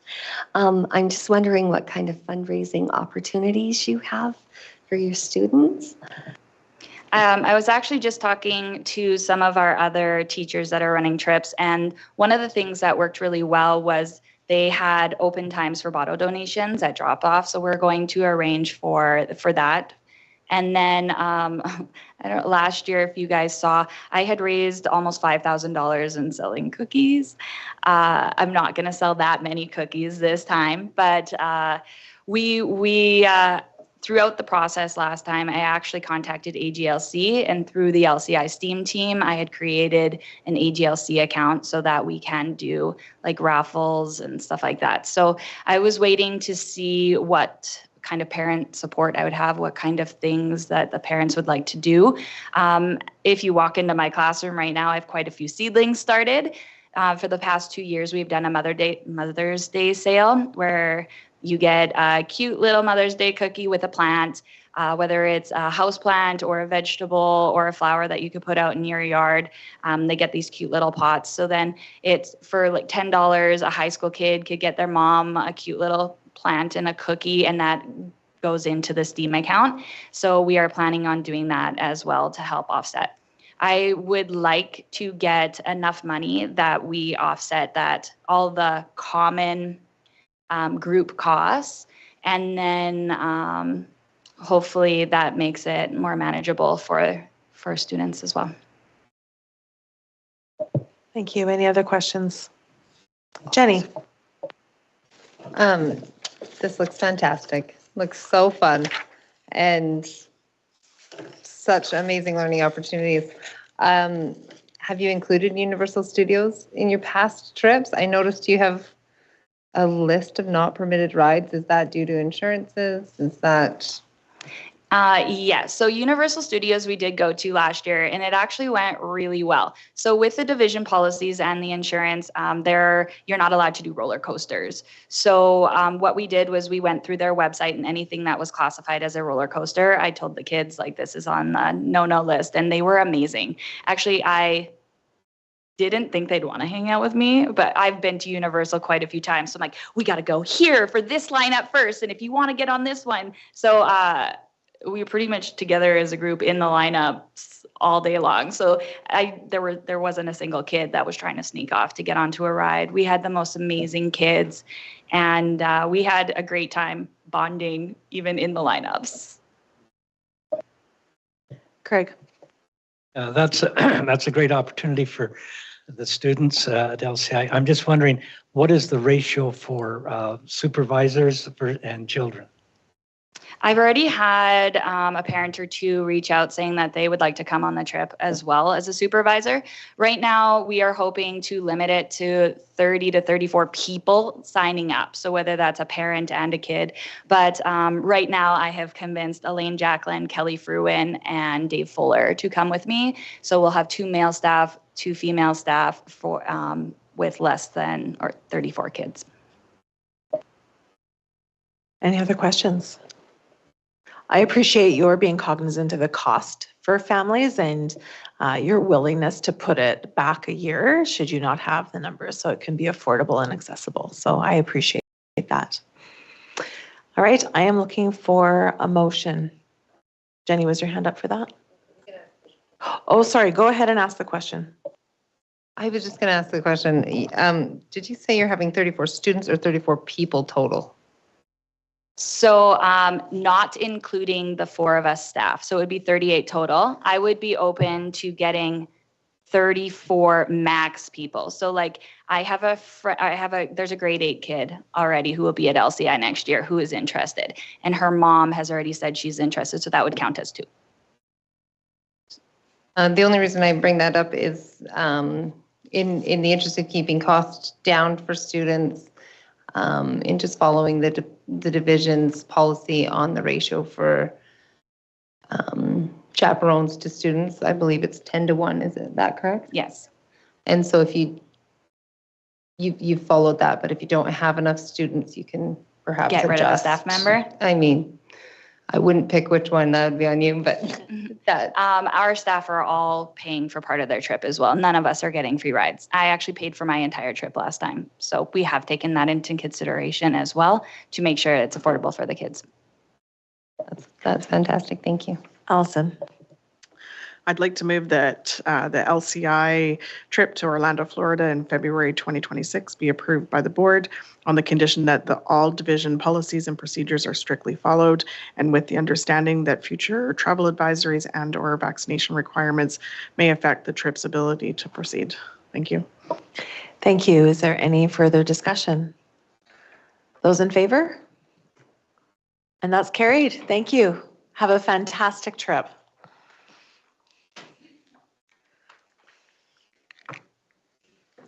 All right, we will 8.2, mic donations and support. Thanks, Selena. Thank you.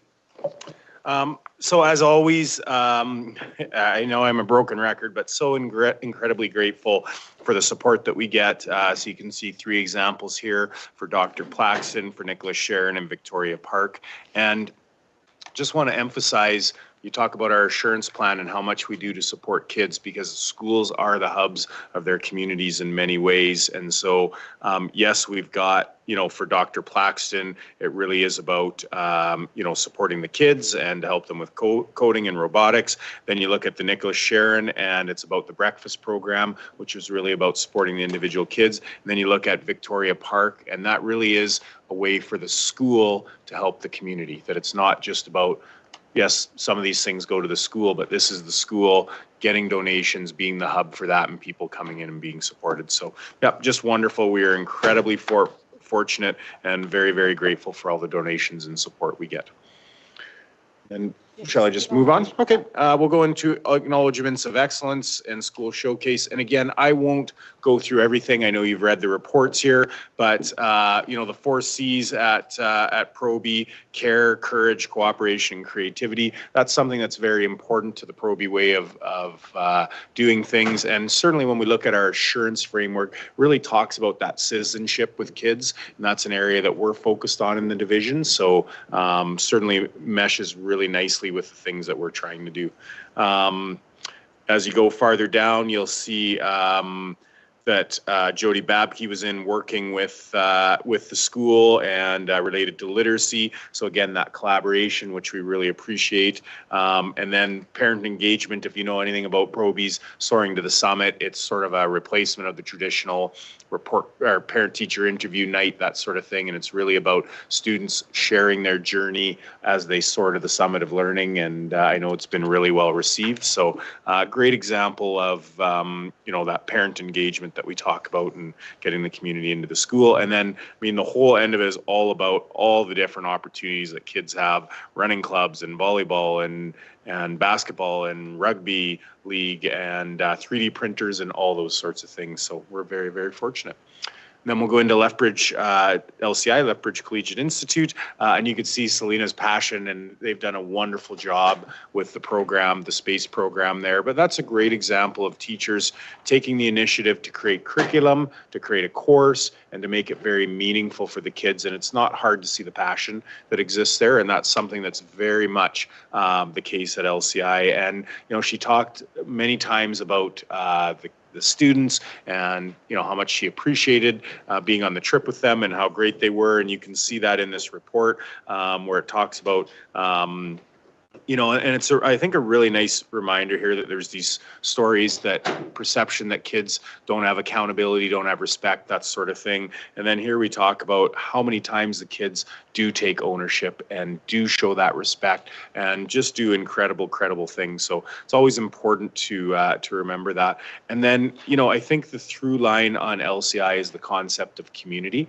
And we know that's a very passionate community that just rallies to support their kids in so many ways and to support the work of the school. And the staff does that. You can see that with Selena, and you can see that with the kids. They're great at supporting each other. And so we're very, very fortunate to have the community that we have there to wrap around the kids and do the best that we can to support them. And certainly that's something that LCI has always been very focused on, and I think will always continue to be focused on.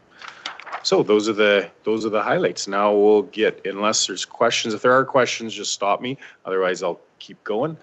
Town Hall. all the information is in here. So February 4th, Victoria Park, 6:30 to 8:30. We're excited. We have 2 different sessions. The first session is going to be conversations focused on elementary, middle school, and high school, and really just that opportunity for people to share their experiences. You know, what's going well in the learning journey, where can we improve, and then what suggestions do they have. And then the second part of it, the roundtables, will be very targeted. So we're going to split off the students, and then parents, guardians, staff, and community members or non-students. We're going to split them into 2 different groups, and they're going to have specific questions to answer and talk about and discuss. And then we will do a survey following up so we can collect some of that data, and it's going to give us a nice opportunity. It really is married with our assurance framework. Some of these questions are directly from that. Like, one of the things we know is our students, I mean, I'm talking about the 4 C's at Proby and citizenship, but some of our citizenship results in the way that students perceive each other aren't where we think they should be. And so we really want to ask that question and hear the students' perspective. So please come out. We're hoping that you can register by the end of the week here. That helps us. Basically what that does is it helps you sign up for the different topics you want to discuss, and it helps us get the night organized so we know how many tables and how many facilitators we need to have for each different topic. So it really helps us out. Having said that, even if you haven't signed up and registered, you can be there. So we want to make sure we get as many people there as possible. It's going to be a little chillier, a little wintry. Too bad it wasn't tonight because we have spectacular weather, but we're tough Canadians, so we can handle the weather. Yeah, so just looking forward to seeing everybody there. And then calendar events, as trustees, you are always very good at saying, hey, we're missing this or this or this. So if there's anything that you see that we're missing, we'd be happy to put it on the calendar. Otherwise, that's it.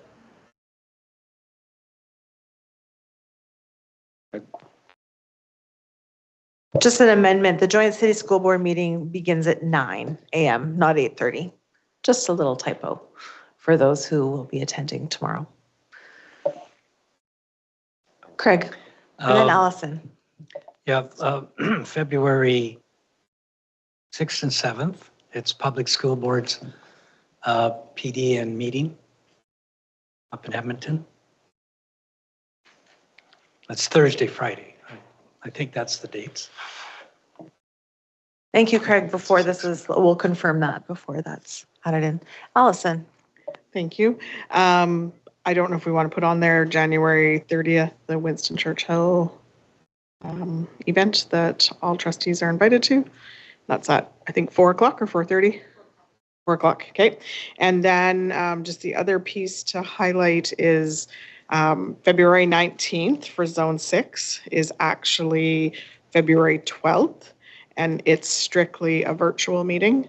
And as always, any trustee is invited and welcomed to attend that meeting. If you need help accessing the link, let me know. But it is February 12th and virtual only. Thank you. Thanks, Allison. Anyone else? All right, I think we have our February calendar. Thank you. Okay, moving on to action items. 9.1, we have Avis DeKelver in the room with us to bring us our first quarter financial reports.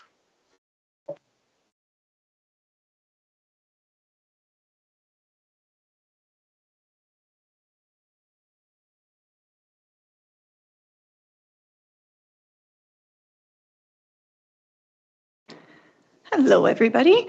So I'm happy to present the 2024-2025 first quarter report, Finance at a Glance, ending November 30th, 2024.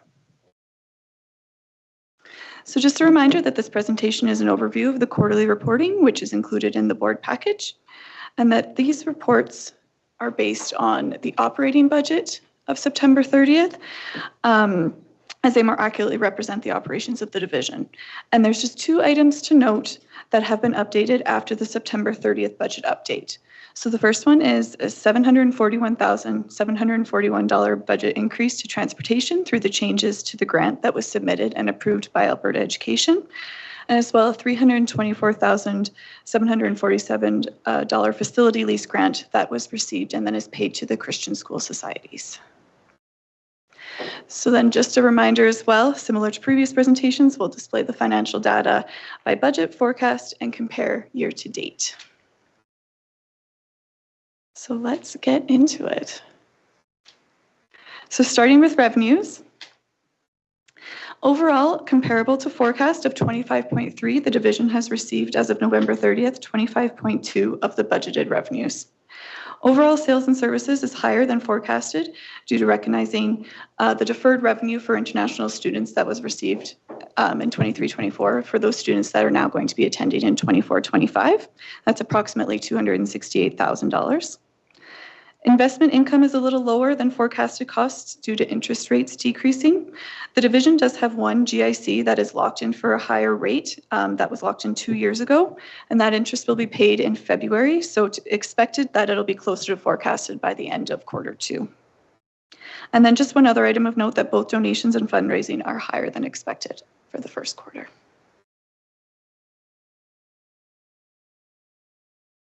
For expenditures, overall comparable to forecast of 27.1, as at November 30th, the division has spent 26.3% of budgeted expenses. So then just a reminder, the forecasted expenditures are higher than the traditional 25% per quarter, as some expenses are either over 10 months versus 12, or that there are quite a few expenses that are paid fully in the first quarter.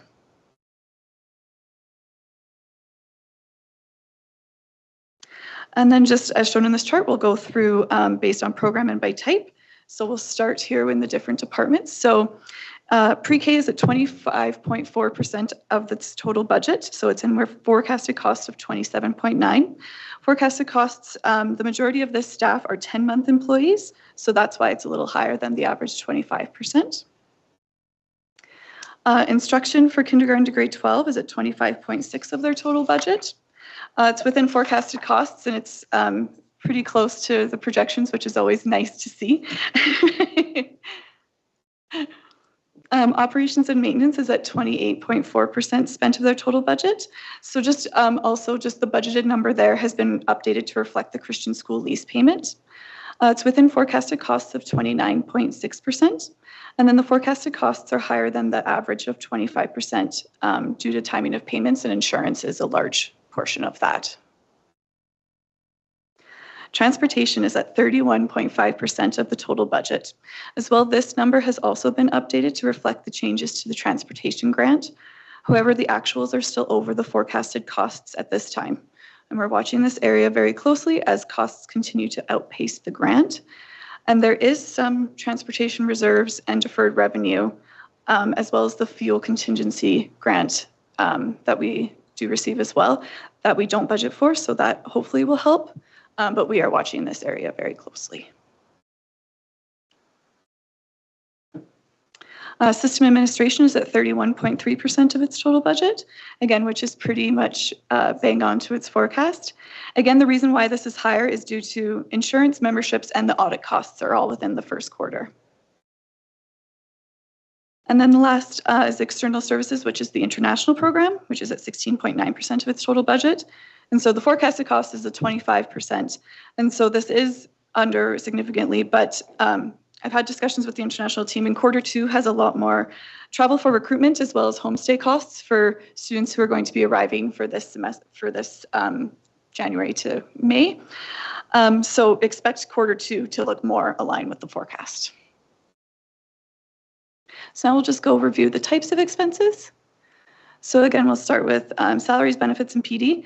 So forecasted costs, so this one's pretty much right in line as well. And then just a reminder that some tax costs such as EI and CPP will reset in January of 2025.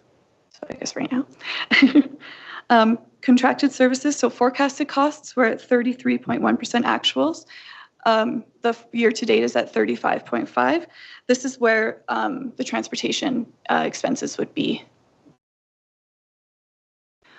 Other services, so forecasted costs were at 51.2, the actuals are at 49.1. This area is higher than the traditional 25% because this is where our insurance would be coming from, and so the majority of that has been paid in this first quarter. As well, that is being offset by the lower than forecasted international program costs, but that should all realign quarter two, as well as less than forecasted costs in printing, rentals, and memberships. Supplies forecasted costs were 31.2. It's slightly over as of November 30th at 31.4, about $14,000. This was similar. I went back and looked at last year, and it was similar as well. There's lots of costs at the beginning of the year, wanting to get things ready to go.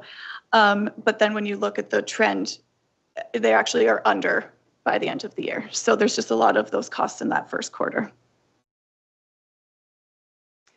Other expenditures forecasted was at 25%, year to date is at 22.6. There are currently some savings and contingencies as these expenses are only used if need be. And last but not least, school generated funds, IMR projects, forecasted cost is at 25%, year to date is at 21.5. Timing of IMR expenses always depends on the project and the resources when they're available, as well as the school generated funds expenses are slightly lower than forecasted for the first quarter. So then we're just going to take a quick look at the financial position. So this report is on page 6 of the quarterly report that's in your document. And it's comparing November 30th, 2023 with November 30th, 2024. So the net financial assets for as at November 30th, 2024 are at $968,000 compared to $2.25 million in the prior year at this time. The majority of this reduction, if you compare the two, is the deferred contributions is quite a bit higher November 30th, and that is just funds that we received, deferred revenue that's now at year end was set up August 31st. Now that is going to be moved over and will be spent when the appropriate expenses occur. So that's, we have some money for the new school for furniture and equipment. We have IMR, CMR projects, deferred revenue, which would be new curriculum, all those targeted grants that are set up at the end of August 31st. We had more of those August 31st, 2024 than we did in 2023. So that's, if you compare the 2 years, everything else, that's a big one. And then if you look at the net assets in November 30th, 2024 was 12.53 compared to 12.08 million in the prior year. And the majority of this is at the end of the 23-24 year, there was the capitalization of the West Cooley Station, the work in process of the new school that's being built. So that was quite a bit of funds. And then does anybody have any questions? Right. Craig. Oh, sorry. Yeah, that's Oh, thanks for. Okay.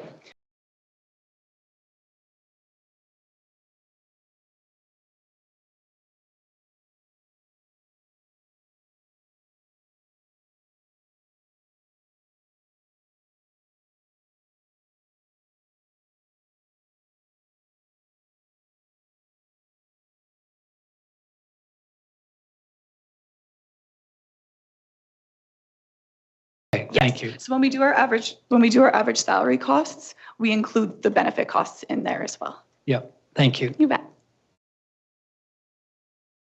Andrea. Thank you so much for that report and for the great graphics to make it so understandable.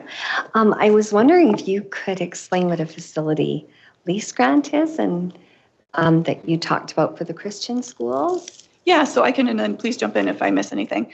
But so we apply for this facilities lease because we don't own those buildings. The societies own those buildings. So it's basically we apply for the grant and then we then distribute it to them to help with their costs. Yeah, okay. Christina. I just want to shout out all of the many hands involved in so many green check marks. I know, right? And like so for the forecasts, they're also like it's it actually remarkable how tidy they are. And I think just for the public, I just want to point out, so if you're looking at the check mark one, which is like always a good go-to page for sort of easiest to understand. One thing I think that's important to remember is around like they're all represented visually as if they're the same, but they have different amounts of weight within the budget. Yes. And so as an example, like you pointed out, supplies is like 0.2% over.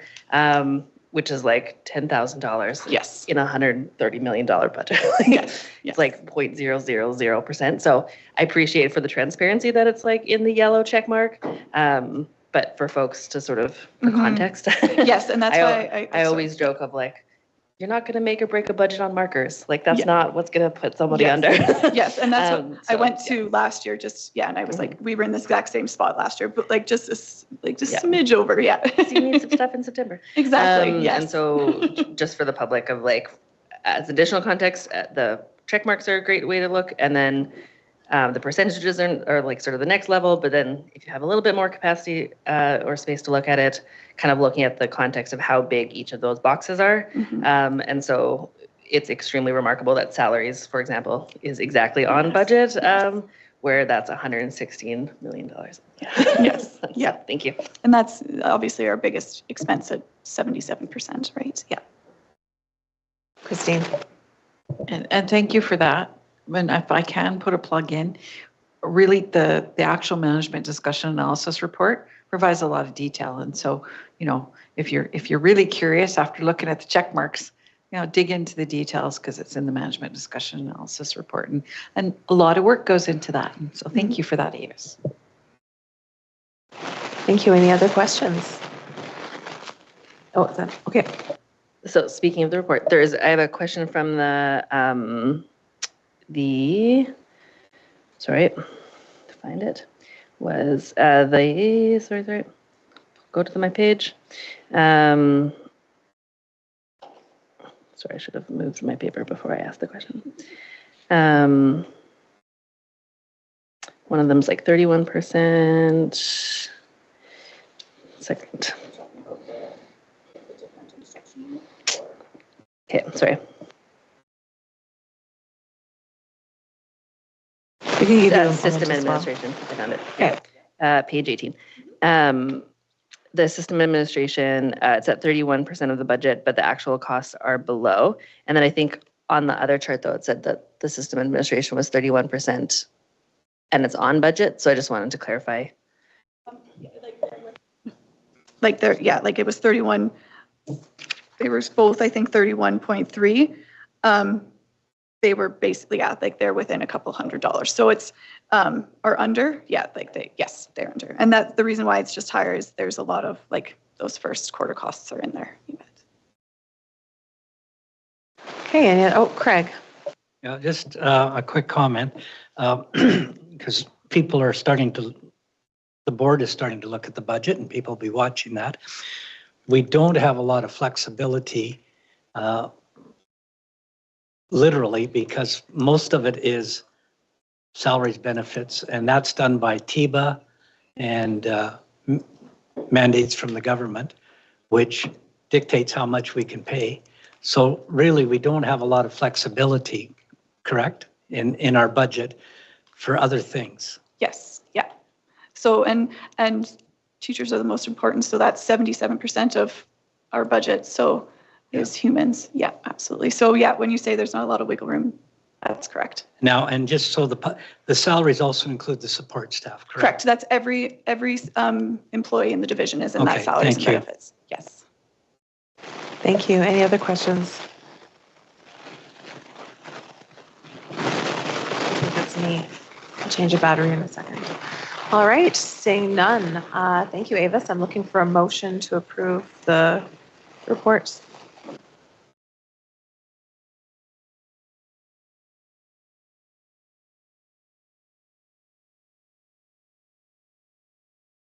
Motion, Christina. Thank you. Those in favor? May I see Tyler, please? Tina, may I see Tyler? Those in favor? Oh, there's his hand. And that's carried. Thank you. Thank you, Garrett. Thank you, Avis and team. Appreciate it very much. I'm just going to change my battery. And as I do, we will move on to 9.2, suspensions and expulsions policy, 502.3. And I would just like to make a note at this point. I do believe we have someone in the room for public forum. Am I correct in that? Okay. So should we be in the middle of a discussion on an item, We will finish that discussion before moving to public forum. So I just to let everyone know that, but we will be as close to 5 as possible. Absolutely. All right, 9.2, suspension and expulsion. Mike. Yeah, and I'll be brief unless there's questions. Just some changes to update to be in alignment with the Education Act and processes from our legal counsel. So any changes are noted. If there's additions, it's bold and underlined. And if there's removal, it is struck through, yes. So if there's questions, happy to answer. Craig. Under 1.2.5, I'm just trying to make sure that that's either an independent student or a student that's still living at home but 16 and over. Is that correct? That's correct, yeah. Okay. And the other one, and I've mentioned it before, but I don't like number 4 on the expulsion committee. I know legal has said it's all right, but I just feel that we should have a majority of trustees. So that would be a minimum of 4. And that's still just my personal feeling, is that this is an act by the board.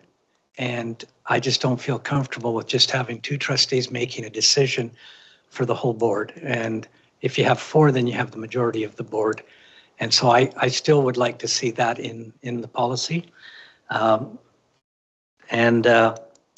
I'm just wondering, a school administrator, now it's my understanding, do we have the administrator present that did the expulsion at these expulsion hearings?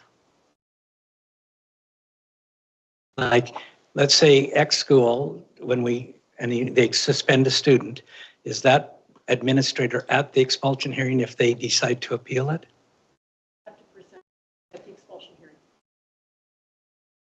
Could you repeat the question? Sorry, I'm not sure I understood. Okay, so if you have a school and they suspend a student or expel them from school, and the parents decide or the student decides to challenge the expulsion, is that principal required to be at that meeting? Well, those are 2 different things. So if there's a recommendation for expulsion, then the principal would be there. And the principal makes a recommendation for expulsion. If there's an appeal, that happens through the minister. Oh, and that's what I meant. Now, in a school administrator, does that mean that not only will we have the principal that recommends expulsion, but another administrator there at the meeting? Correct. Okay. All right, Jenny. Craig, maybe can I just clarify that and correct me if I'm wrong, but the administrator recommending the expulsion is not present for the duration of the expulsion process, the expulsion hearing. They're there to make the recommendation and provide answers to questions from the expulsion committee, and then they're no longer present for the expulsion process. No, I understand that part, but I'm just wondering, past experience, we never had another administrator appointed to the expulsion hearing. It was always just the associate superintendent. So I'm just wondering why we've decided to have a school administrator that's not part of the central office staff in the expulsion hearing. Yeah, I can respond, and then Maureen can add if she'd like to. Yeah, that's been the practice of this division for many, many years. Certainly in terms of the terms of reference, that sort of thing, that's something that we'll be taking a look at. And, there's always an opportunity to change that. If trustees want to have a fulsome conversation on that, they're certainly welcome to. Yeah, you bet. Andrea. When I read this, and I realize it's an update, so if I just read this out loud, when a student is expelled under this section, the board shall notify in writing the student's parent, guardian, or the student if determined an independent student, or if the student is 16 years of age or older. So that would mean that if you're writing to a 16-year-old who still lives in their home, the parent wouldn't be notified because it's or.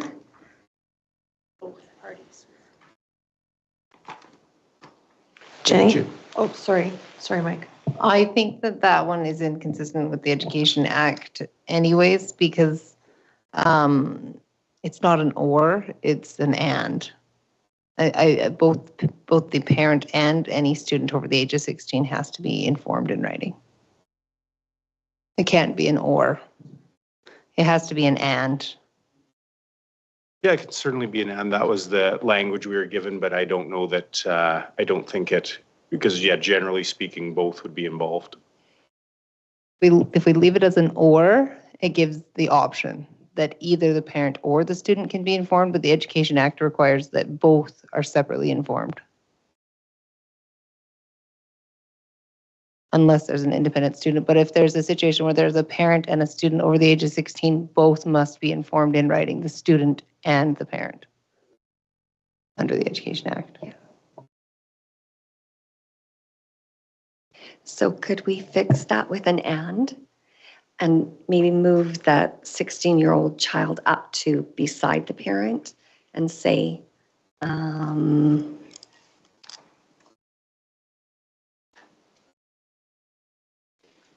say, shall notify in writing the student's parent, guardian, and any student who is 16 years of age or older, or the student if determined an independent student.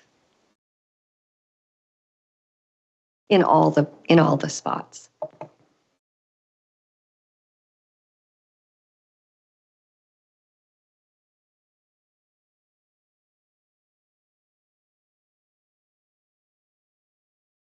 Yeah, we certainly can. I was just going to find that section of the Education Act really quick.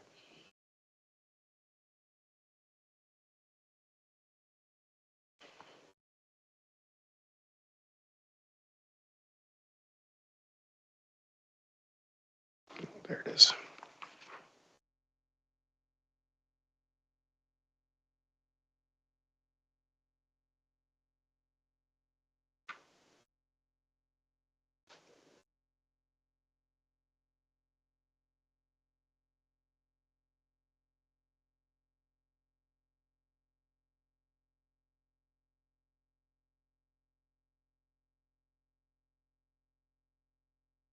Craig, while Mike is looking, do you have something additional? Yeah, if we change number 8, then we need to make sure that 1.2.5 is consistent with number 8 also. Thank you.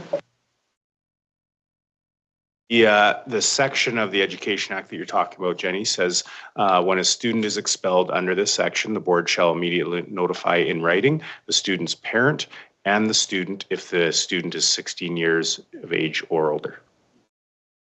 Yeah. So it just has to be an and, can't be an or. Yep.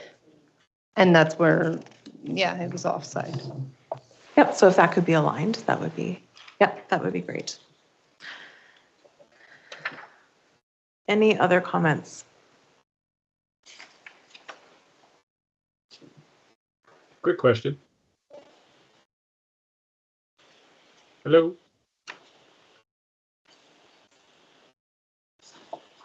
All right. Can you hear me? None. I need a motion to approve the policy as amended. I'm looking for a motion. Hello? Can you hear me? Andrea. We've lost Glasses. audio. I move that the board, do I want to say? It's right in your Oh, document. sorry. Yep, no, that's fine. Sorry. Okay. I move that the board approve policy 301.3. No, back. Sorry. I've gone too far. I apologize. It just says it's recommended. Okay. There. Okay. Thank you. I move that the board approve policy 502.3 suspensions and expulsions review as amended. Thank you, Andrea. Is there any further discussion? Jenny? Can I just clarify that we're making that change in both 1-2, 1.2.5 and also in number 8. And that wording, that the board shall notify in writing the student's parent, guardian, and the student if 16 years of age or older, or, I mean, you've got to reword that. Well, Do we to need- align with the Education Act. They will Okay. both be aligned, yeah. So Hello? I don't know if that motion is actually quite accurate, Can you hear me? as it will be amended. Okay.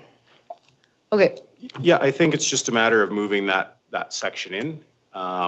It would still be, the or part would be, it would still be or if the student is, if determined to be an independent student, because then they wouldn't be Yes. under the care of a parent or guardian. So that's the purpose of that. So yeah, Okay. the order just needs to be changed, yeah. Okay. But I know what you're saying, because it's like, oh, do we have to change that last part? And I don't believe that we do. The way number eight has to be amended. Yeah. Oh, okay. Yeah. Okay. Yeah, Perfect. 8 and 1.2.5 need to be amended. Okay. Yeah, Thank it's you. just the part about the independent student can remain an or. The part about it should be, you're right, it should be the student's parent and guardian, and if the student is 16 years of age or older, or the student if determined an independent student, so. Okay. Thank you. Allison, Tyler's trying to get our attention. thank you. So, Tyler, You can't hear me. I can't hear you. I know.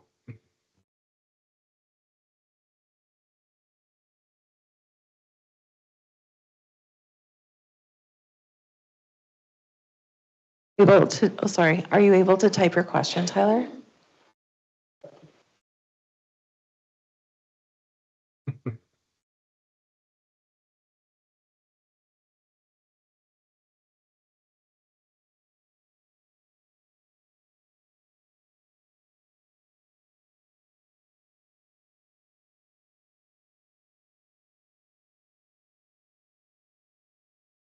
All right, give us a moment. Let's see if we can fix this, because we heard you not that long ago.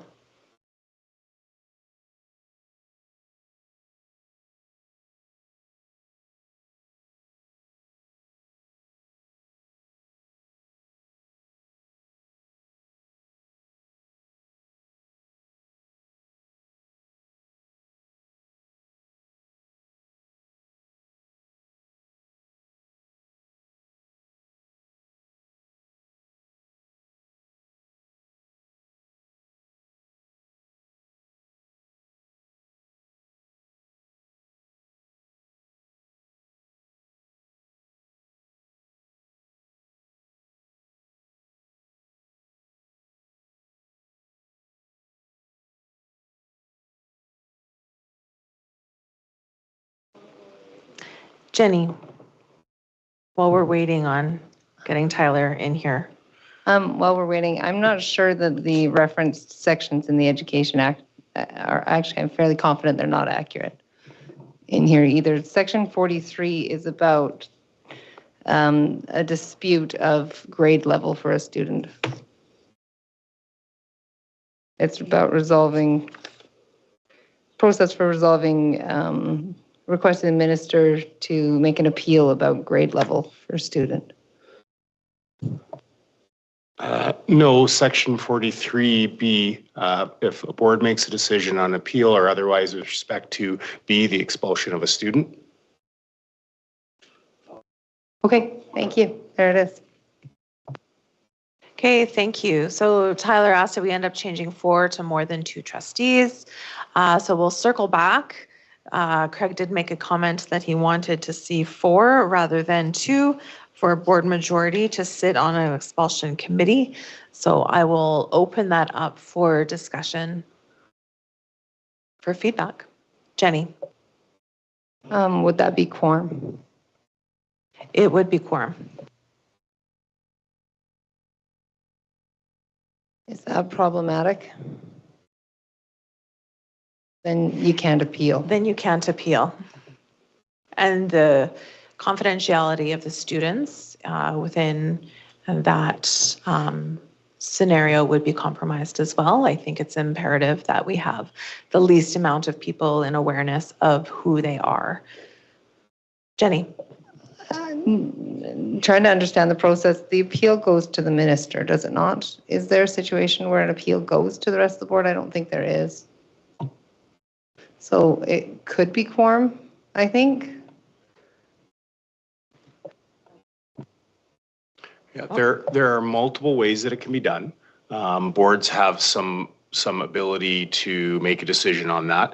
It's certainly something that we can have a fulsome conversation. We can give you some structures for how those are done, and we can certainly look at the terms of reference. That's something that we'd like to do anyways, and we can absolutely have that conversation about what the board would like to do. I mean, my view would be for right now, my recommendation would be I wouldn't necessarily change the policy right now because we would need to get some information, but you can always go back if we make a change. We'll have to change both if we change the terms of reference the way that's done, we will have to change the policy and the procedure to align with that. So I think probably the correct order would be to look at the terms of reference first, give the board, here's what potential options are, have a good fulsome conversation on that, and then make a decision on that. But that would just be my suggestion.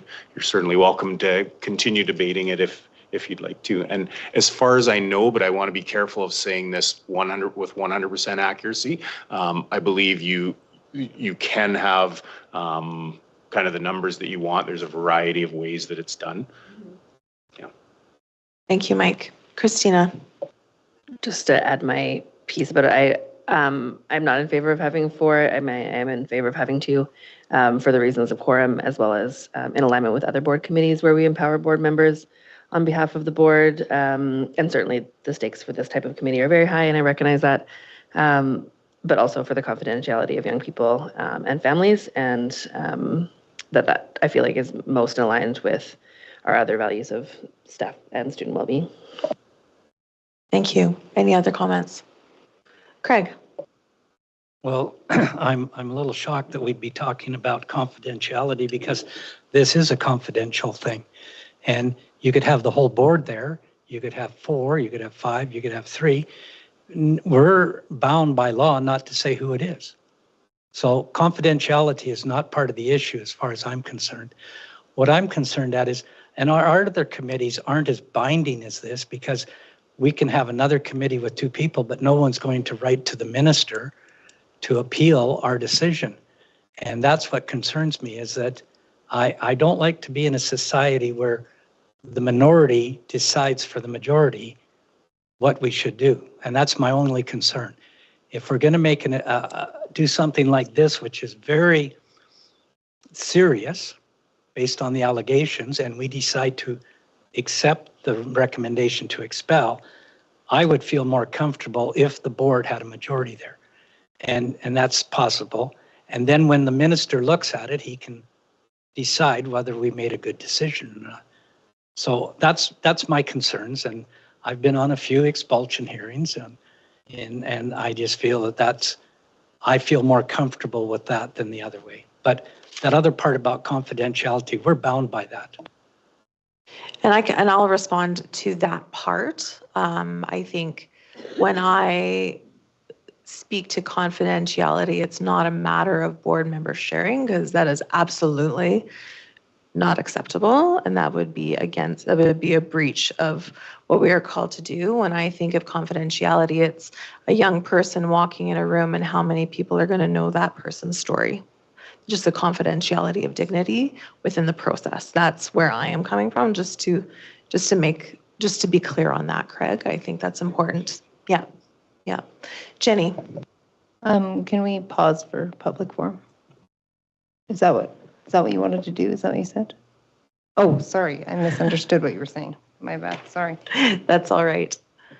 All right. Is there any further conversation? I believe that if I'm going to, I would need more context and information before I would consider committing growing from 2 to 4. I think to be able to vote on this as amended, to move it wouldn't be tarnishing the integrity of this policy, and there's still room for further conversation should that be desired. So I am going to call the question, and the motion is on the floor.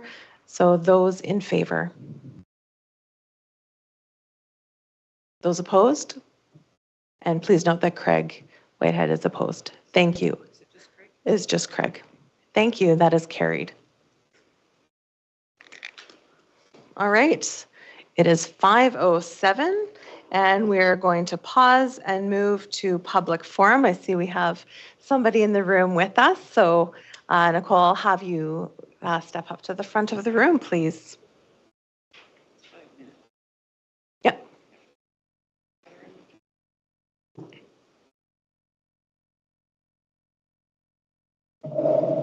Yeah.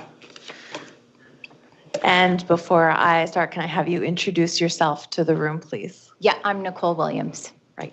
Welcome, Nicole. Thank you for taking time to join us during public forum to present to the board today. We appreciate public members coming forward to express a concern or perspective, and the board will listen carefully to your presentation today, which you were allotted 5 minutes, and carefully consider what you have to say. The board will not be providing a response at this time or engaging dialogue following your presentation, but we will open it up to trustees to ask clarifying questions, and we will provide a written response in the near future, which will be published in the February agenda now. Okay. So Christine Lee will be timing, and you have 5 minutes to present to the board. Okay. Thank you. Yeah, I'm actually here just to give my initial reaction and perspective to I think it's 9.4 on your agenda. The draft code of conduct. Okay. So as a community member of Lethbridge, I find the 16-page Board of Trustee Code of Conduct draft policy to be onerous and oppressive. While I understand the importance of creating a code of conduct policy that is thorough, clear, and concise, I think this draft copy borders on the micromanagement of trustees. Not only that, I think parts are repetitive and redundant, which can belabor points. In addition, I think this policy could alienate trustees from the community by causing trustees to censor their speech for fear of violating this extensive code of conduct. In other words, this policy could create a barrier between community members and trustees. Also, concerning the timing the board has chosen to release this draft, namely the fact that this year is election year, is, I think, inappropriate because community members and voters will not be given ample time to fully understand this policy before the October elections. In fact, I believe it could be argued this draft policy may in fact dissuade community members from running for the office of school board trustee. I'm left wondering, why now? I think the sheer length of the document alone is both overwhelming and intimidating. Furthermore, I think this draft policy could encourage groupthink, stifle debate, and impede open and honest communication. Rather than responsibly empowering trustees, it could muzzle them. Instead of fostering a spirit of collaboration, it could cast a shadow of suspicion amongst trustees. In conclusion, I believe it's so important and possible to create a policy that communicates clear boundaries and expectations to encourage a healthy work environment where trustees are empowered to make decisions to ensure this division is offering students quality education. And if I could, I would ask the board to consider adding sex to the list in 10.3, because as the Canadian Institutes for Health Research states, although sex and gender are used interchangeably, they have different and distinct meanings. Thank you. Thank you, Nicole. Are there any trustees who have any clarifying questions for Nicole? All right. Seeing none, Nicole, on behalf of the board, thank you for your presentation to us today. We appreciate your coming forward to express your concerns and your perspectives, and you can be assured that the board will carefully consider what you have said today and provide a response in the near future. Thank you, Nicole. Thank you. I don't know how to turn this off. Is it? Oh, you just push the silver button on the front. Yep. Perfect. Thank you so much. All right. And there is no other public member in the room, and I see no other public member online. So we will continue on. 9.3, Superintendent Evaluation Policy. All right, on January 20th, the Superintendent Evaluation committee met, and the committee is comprised of trustees Allison Purcell, Craig Whitehead, and myself, and we met with Superintendent Mike Nightingale. And the purpose of the meeting was to review policy 301.3, evaluation process for superintendent of schools, with the focus on section 2, formative evaluation. And by policy, we are scheduled for this year and next year to proceed with the formative policy, or formative evaluation, of our superintendents. And so we discussed the process of formative evaluations, and amendments to the policy have been made to reflect this discussion. Evaluation of the superintendent of schools is a responsibility of the Board of Trustees. And so once this policy amendments are approved, the board will move forward with the formative evaluation process of our superintendent for the 2024-2025 school year. So you can see that there is the amended policy before you with strikeouts and bolded and underlined text to show the amendments made. So I will move that the board approve policy 301.3, evaluation process for superintendent of schools, as amended. And I will open it up for discussion. Craig. I would like to make an amendment to the amendment.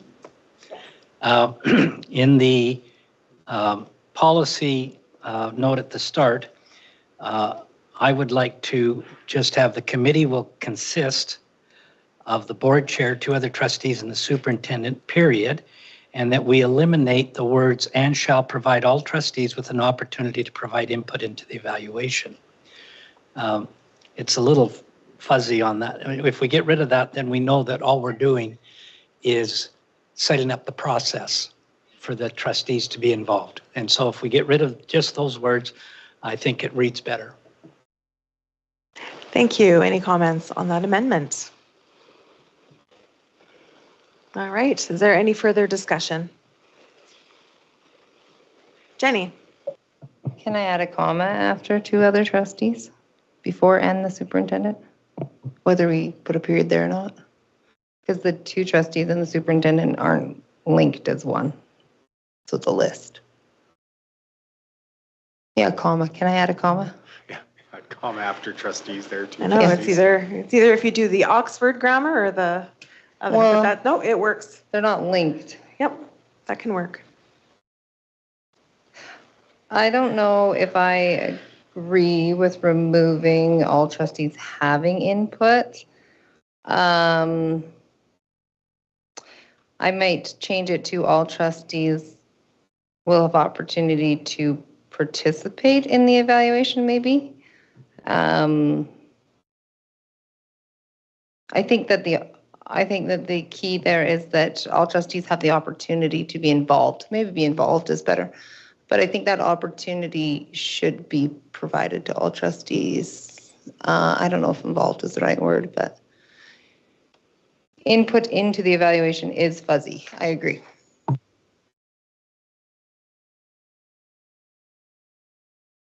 Craig.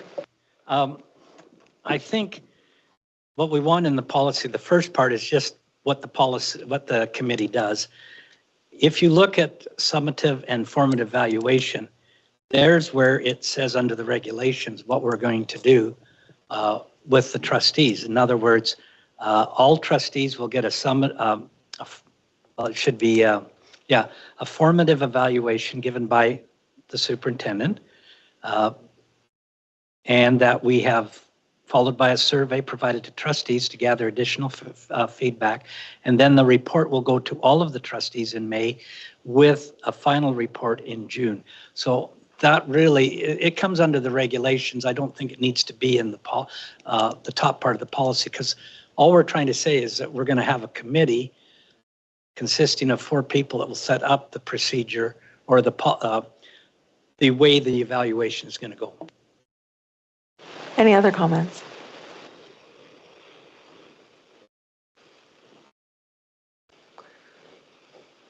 Yeah, I do think within the I think, Jenny, it's for the evaluation committee is there for the purpose of facilitating the evaluation process.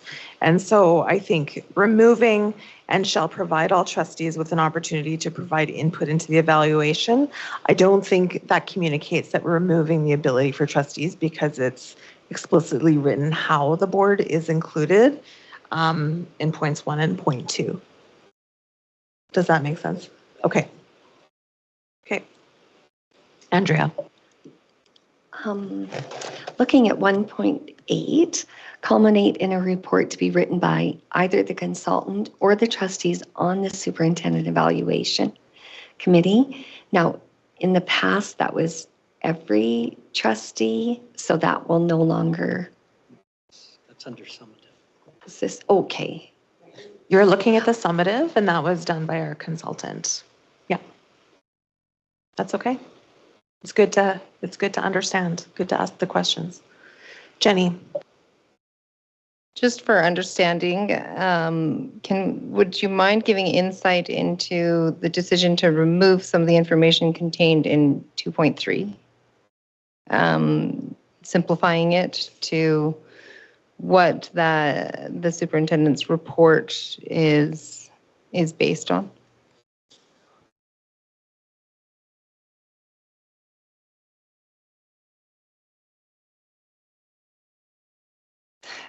Just to give understanding to the public of the changes, this reflects, I think, our updated processes, right?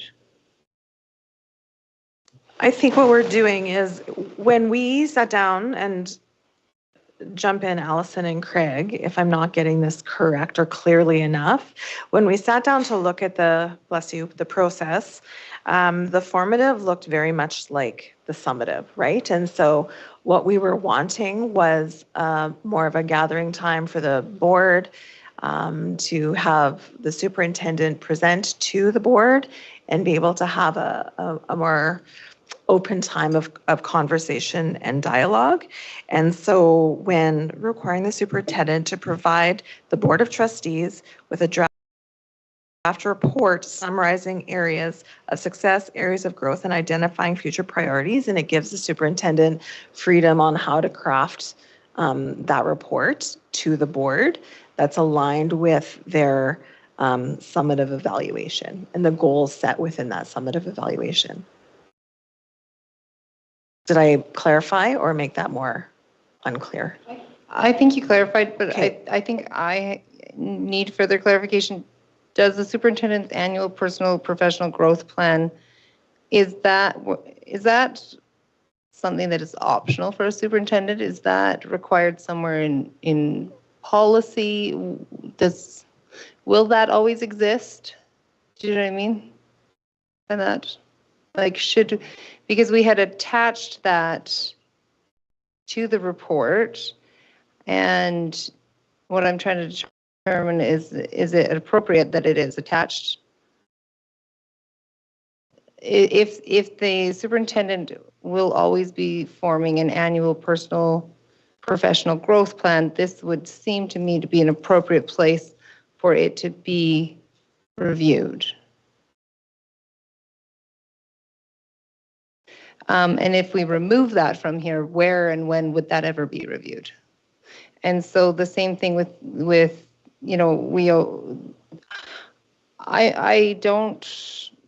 what I guess I'm getting at is I kind of appreciate what is contained in 2.3.1 through 2.3.3. And so I'm trying to understand the decision to remove it. Jenny, Craig. Well, number one, this policy is, through the government action and making CAS an official body, there are some things that we have no control over. Like Mike, as our superintendent, has to answer to CAS on certain things that he's doing. We can't tell him how to answer for CAS. He has to do it on his own. And there's nothing that, and that's the interesting thing, is now there's another body involved in his evaluation on a yearly basis of whether he's following the rules from CAS versus our policies. Now, the reason we got rid of some of that is that we have a summative evaluation and we wrote down where we thought he should grow. So that is where we want to hear what he's done in the last year, according to our summative evaluation. The other thing is that we felt that you could go into the professional growth plan that the government and CASA set up, and I quickly thought, I think there's around 50 different things that you have to do according to that plan. And I don't know any human being that can do all 50. So I'm more interested in, here's our summative. We identified 2 or 3 things that are part of your professional growth plan that are important to the board to hear, and we want to know how that's going. Now, if I'm miscorrect, let me know, Mike. But that's why we know that the superintendent's going to give us that report because it's based on the summative evaluation that we gave him the year before. And so we felt that these ones are they're sort of redundant, although we know that he's going to do it. But there is a role, and we have to understand where CAS comes involved and where we're involved. So if I missed something, please let me know. I can add some perspective at some point on the teacher growth plan, but I'll let the conversation go, and then if it's appropriate, I'll jump in. Otherwise, I'll just let it go.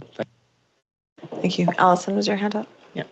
So I was just going to add that with the year that we do the summative evaluation, those things are evaluated and those things are in that plan.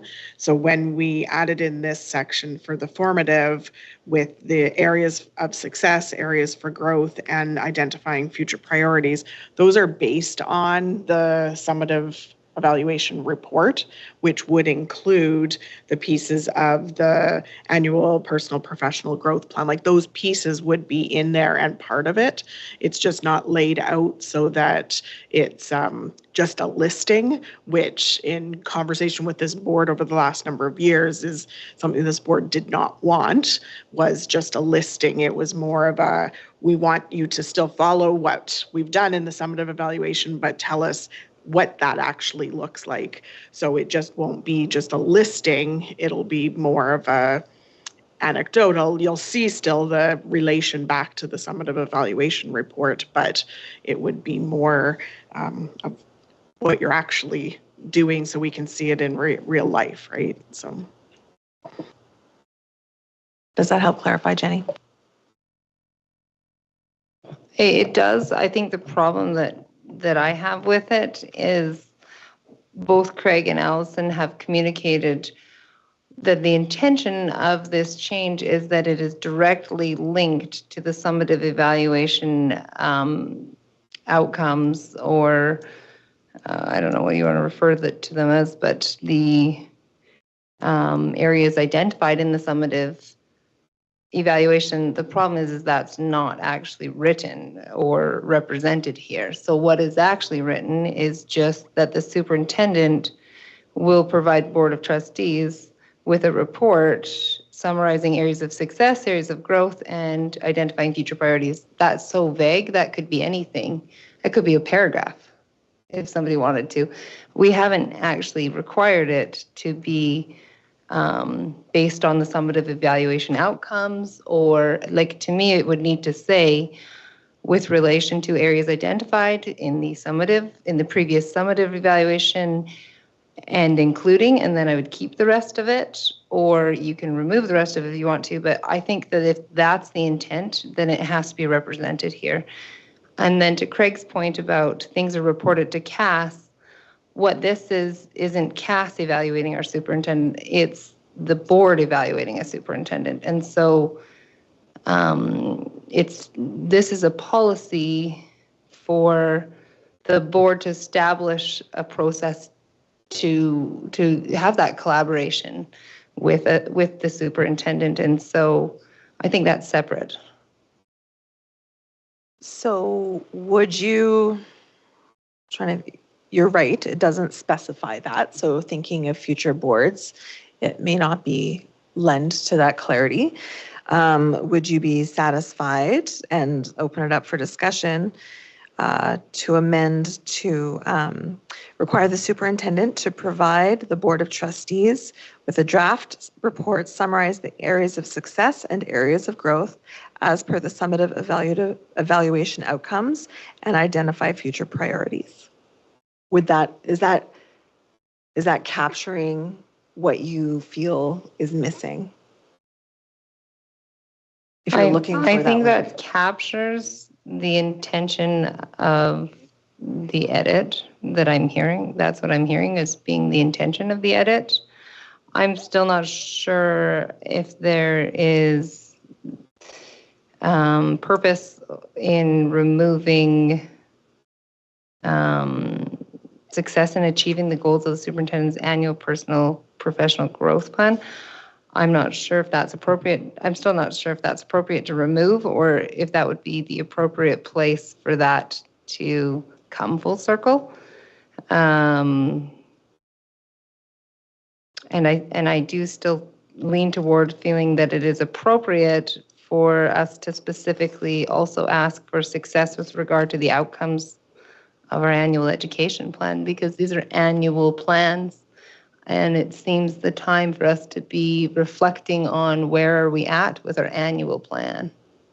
This to me seems like an appropriate time for that opportunity for collaboration and reflection, and it's a part of a process in identifying goals for the next year and moving into the future. And so I still recognize value in 2.3.2 and 2.3.3. And I think to remember that we get monthly updates on the assurance priorities report as well. So we are getting this information not as a formal evaluative setting. We're getting a lot of the information I believe you're seeking at our monthly board meetings as well. Was there a hand up over here? Okay, Mike, go ahead. Yeah, so a couple things. As it relates to professional growth plans, for example, teachers are expected to do a professional growth plan every year. However, that's separate from their evaluation process. In fact, often if they're going through an evaluation process, there won't be a growth plan because there may be things that come out of because the growth plan is not intended to be used as an evaluative tool. So if I hand in my growth plan, that couldn't be something that, targets me for, well, you got to improve in these areas. So often the two are somewhat separate. The purpose, so that was part of the reason why, often you keep growth plans separate from the evaluation process.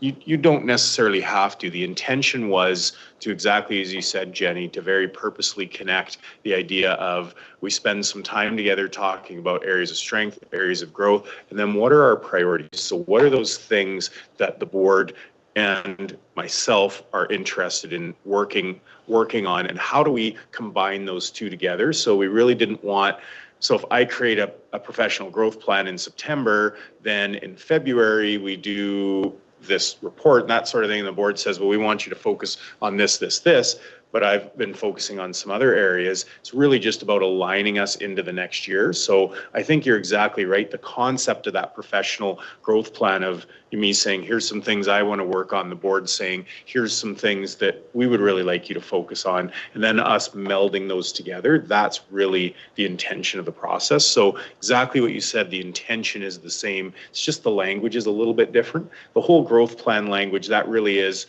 teacher education language because it's required. And so I think we can marry it either way, but the concept that you're talking about, I think, is the concept that we all discussed and just aligning it with the cycle of the year. And we felt like, if we do this in February and then by the end of June, we've all got something that we agree upon, then we head into the next year with a focused set of plans and goals. So we're all on the same page, if that makes sense, as opposed to, I think, usually the growth plans are done in the fall. In terms of the annual education plan and the roles and responsibilities, we thought there was other areas that were doing the annual education plan. And so that was, probably more of a broad thing, although, I could tell I was pretty excited to talk about the assurance plan tonight, so we can do that. And the other thing we were saying on the fulfillment of the roles and responsibilities, the hope was that it would be less of a conversation of kind of a checkbox of, all the stuff that we do, because that's why we have board meetings, that sort of thing. It was really more just focusing in and trying to be intentional on, okay, where are we having success? Where do we need to grow? And then together identifying those priorities of where we want to, but maybe it should say goals. I don't know. So that's sort of the concept there. So it's definitely not very different from what you were suggesting, Jenny, I guess is the too long didn't read short answer version of that. Jenny, I appreciate. Oh, you can respond, and then I'll go to Craig after. I appreciate that. That does give me the context. I was trying to understand what was going on here. That does give me the understanding. I do think it's important, and appreciating the intent behind it. I do think it's important that we add in some wording that reflects that intention, but also that we're mindful that this needs to be a document that will withstand the future, and us maybe not being in the room to explain it, and it needs to provide, I think, some sort of scaffolding, some sort of structure for how to what that means. What does that mean when we say report on your successes and areas of growth? And so whether that's tying that back to outcomes identified in the summative evaluation, that's one way to do that. I'm a little bit hesitant on that because you go several years without another summative. And so your goals you identified in your first evaluation at the end of your first year, maybe we don't still want to be referring to those when we're doing our formative evaluation after year 4, right? Or several years down the road. So tying that directly to what we've identified in our summative evaluation that was done, perhaps 2 or 3 or 4 years ago, I could view that as being maybe not effective. So I'm just going to jump in. Just to go back to regulations of summative evaluation, because you said several years. I just want to clarify and quantify. No, it's just important to quantify, right? 1.1, summative evaluations of the superintendent shall normally be conducted during the first full school year of employment and in the year prior to the potential renewal of the superintendent's term of employment. So we're not going 4 years between a summative evaluation. I think that's really important. It's very important to know that there'll be 2 years between, right? And so to have the formative evaluation where we've had 2 years of seeing assurance results reports and all of our other informational times, this is a time to focus in on the goals and the items noted in the summative evaluation, speaking back to those, and saying how have you as a superintendent, how do you reflect on meeting those goals? Do you see future priorities coming out? Because sometimes things are checked off and you can move on to another item. So what is the growth and what is the movement that the superintendent has seen over the past year in light of the summative evaluation? Jenny and then Craig. Sorry, I'll let her respond, and then Craig, and then Christina. Just a quick response to that. You're right. So I was saying hypothetically, it could be 2 or 3 or 4 or more years, because that would be determined by whatever is in that contract. And that contract would be individual to that contract, right? And so this is a policy that is a standalone policy, right? And so because it refers to that it will happen in that first year, and it will also happen into a year prior to a potential renewal, that would be according to whatever that individual contract was. But because we can't guarantee what will be in that contract, we are now tying it to something that, depending on how the duration of that contract, whatever that is, it could be a span of time. and it could become ineffective to be referring back to a first year of acting as superintendent. Thank you. Craig? Okay. I think part of our thing is that the first formative evaluation after a summative evaluation, basically, we want to see how he or she has done according to our summative evaluation. Now, we could add in that formative evaluations in the preceding years will also include looking at the summative, the formative that's been done, and now the latest formative. I would expect, because it's a living document, that by this time next year, in our formative evaluation, Mike is probably going to have some different goals because we've set up some different priorities in the division, and we want to see what's going on. I still put back that some of Mike's annual professional growth plan is part of what CASA requires, and I don't really want to know what he has to do with CASA because it has nothing to do with the board.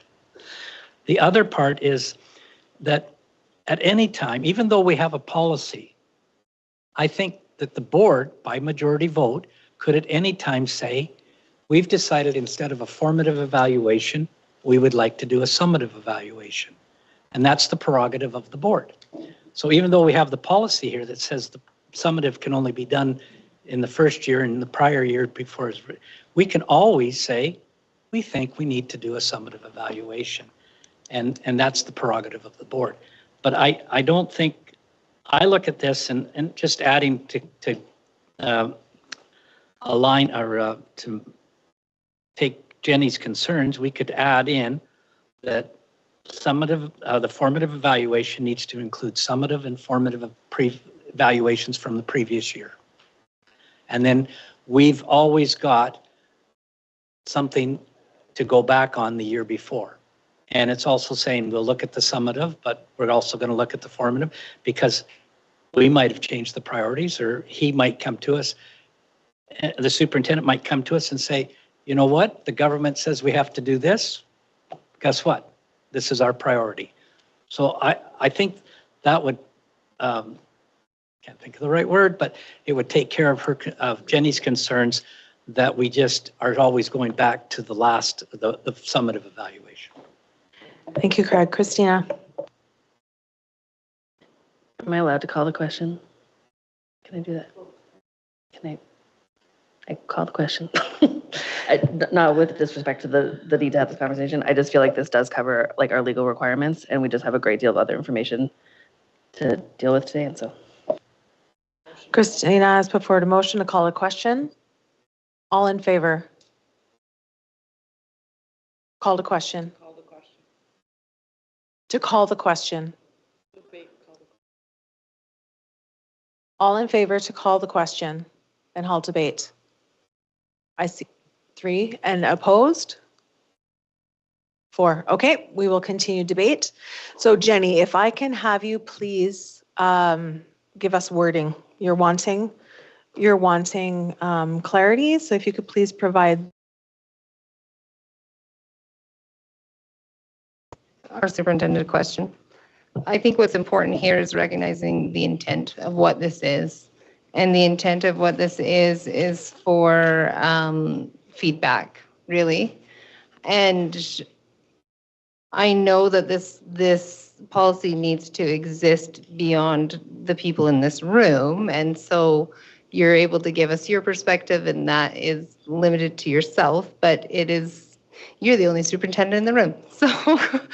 So from your perspective, is this enough information? Does this give you, because really this is just to set up our superintendent to be successful and confident in providing information to the board.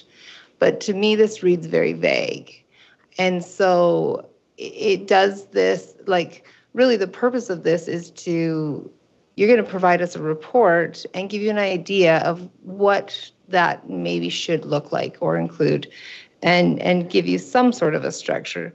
And so really, I think what this needs to be is a statement that allows that to be a supported and confidence-inducing process, and to allow that to be clear and fair.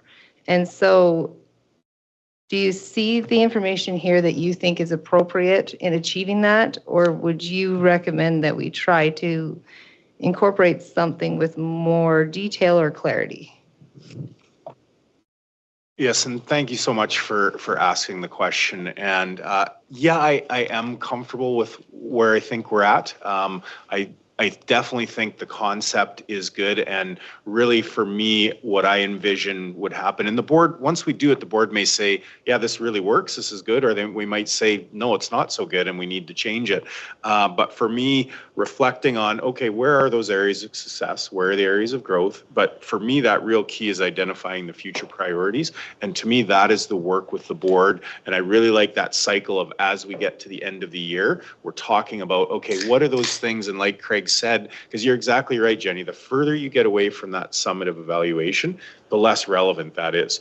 It is going to change because of, just like Craig said, there's a whole variety of things that could come along over the years, that sort of thing. So for me, I can see the vision of what it looks like, and I could definitely work with this. And then, you know, I could definitely put something together. I'd feel very comfortable doing that. And then that would give the board an opportunity to, because for me personally, I like to see something and be able to react to it. And that would give the board that opportunity, I think. So I think that would, for me, yes, this gives me enough guidance. But I understand the concern about, is it, if it's not the people sitting in this room, is it sort of too vague, that sort of thing? Yeah. I appreciate that. Would you like me to make a motion? I do believe the motion is on the floor already. Okay.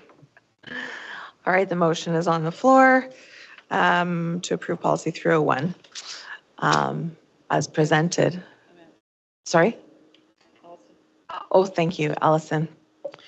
I would, even though there's a motion on the floor, I'm looking to Jenny to see if there is amendments, further amendments that you're wishing to have made, as we halted the call the question to see and allow this opportunity for you to make I did anyway, to see what your potential amendments were going to be. And so I would be looking for what you would want to see in here, because the motion on the floor is about an amended policy. So at this point, that's why I said no to call the question, is to get those amendments so that we can move forward with this. I appreciate that. In trying to identify what those amendments would be is why I asked the question, seeking the information, because initially I couldn't understand the reasoning behind removing what previously provided quite a bit of structure to this requirement. And so I appreciate understanding that those aren't maybe necessarily the most effective way to format this report. I appreciate the intended idea of, let's circle back to the summative evaluation. I'm not sure that is effective. And so I asked the question I did and depending on the answer that I got back, would have informed an amendment or not. And at this time, I can't identify an amendment that would improve it. So I'm happy to call the question. I appreciate your support in allowing for that conversation. So thank you. Thank you. All right, the motion is on the floor. Those in favor? Oh, yes. I think we have to vote on the amendment to the amendment first, and then the amendment. I can't remember what I said. Don't recall an official motion for an Okay, amendment all to right. be made. All right. Yeah. Something you're already amending. Yeah. Okay, thank you. All right, those in favor? Those opposed? Can you hear me now? Tyler, I can't Can you hear hear me? you. Oh, see, we're back. Okay, glad we solved that.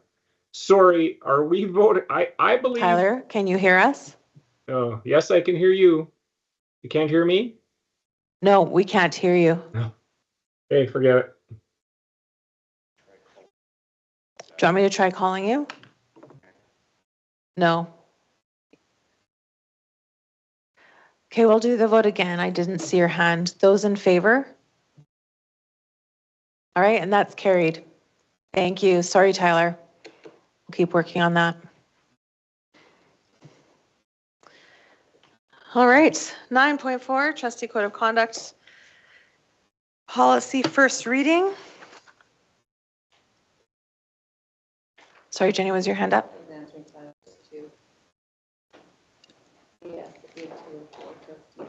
Oh, thank you. Okay, sorry. Okay, the draft trustee code of conduct for first reading is included in the agenda. The board has been working on our policy framework, and one of the policies we've been working on is our trustee code of conduct. The memo is before you, and the draft trustee code of conduct policy is attached, as well as its supporting appendix. We've been working with Brian Callahan, who has been working diligently with the board to craft our framework and to craft this policy. And we've also leaned into the expertise of Yvonne Prefontaine for legal guidance. And so this is where we have landed today as a policy being presented forward. So I will open this up for discussion. Jenny. I would request tabling this on the basis that, from my perspective, there is substantial discussion still to be had around the policy as it is currently written, and for the board to have that discussion. I'm not sure that the time allotment exists in our public meeting today. So Jenny, are you making that a motion to table this, to table the first reading of the code of conduct policy to a future, until say next board meeting till February? February board meeting, yeah. So I would, do you want me to make it an actual recommendation? Yeah, if you could make a formal motion, that would be great. Then we can vote on that. Yeah. I would move that the board table the first reading of the draft trustee code of conduct policy and appendix to be presented at the February board meeting, public board meeting. Okay. It's okay. February board meeting works. All right, thank you. I will open that up for discussion. Any comments? Okay, those in favor? And those opposed? Okay, please note that Christina Larkin and myself are opposed. Then that is carried. Tyler was in favor. Were you in favor, Tyler? Yes. Okay. Yep. Nope, that's totally good. So we will bring that back into the February board meeting. All right, moving on to 9.5, 2025-2026 school calendar. Okay, and I'll just talk briefly, give maybe a brief overview of it, and then certainly open up for questions, comments, those sorts of things as we go through this. So just so you know, we have spent, and first of all, actually, first thing I should say to our stakeholders that are listening, we know there's a desire to have this calendar done in December. I know in the past it was done in December.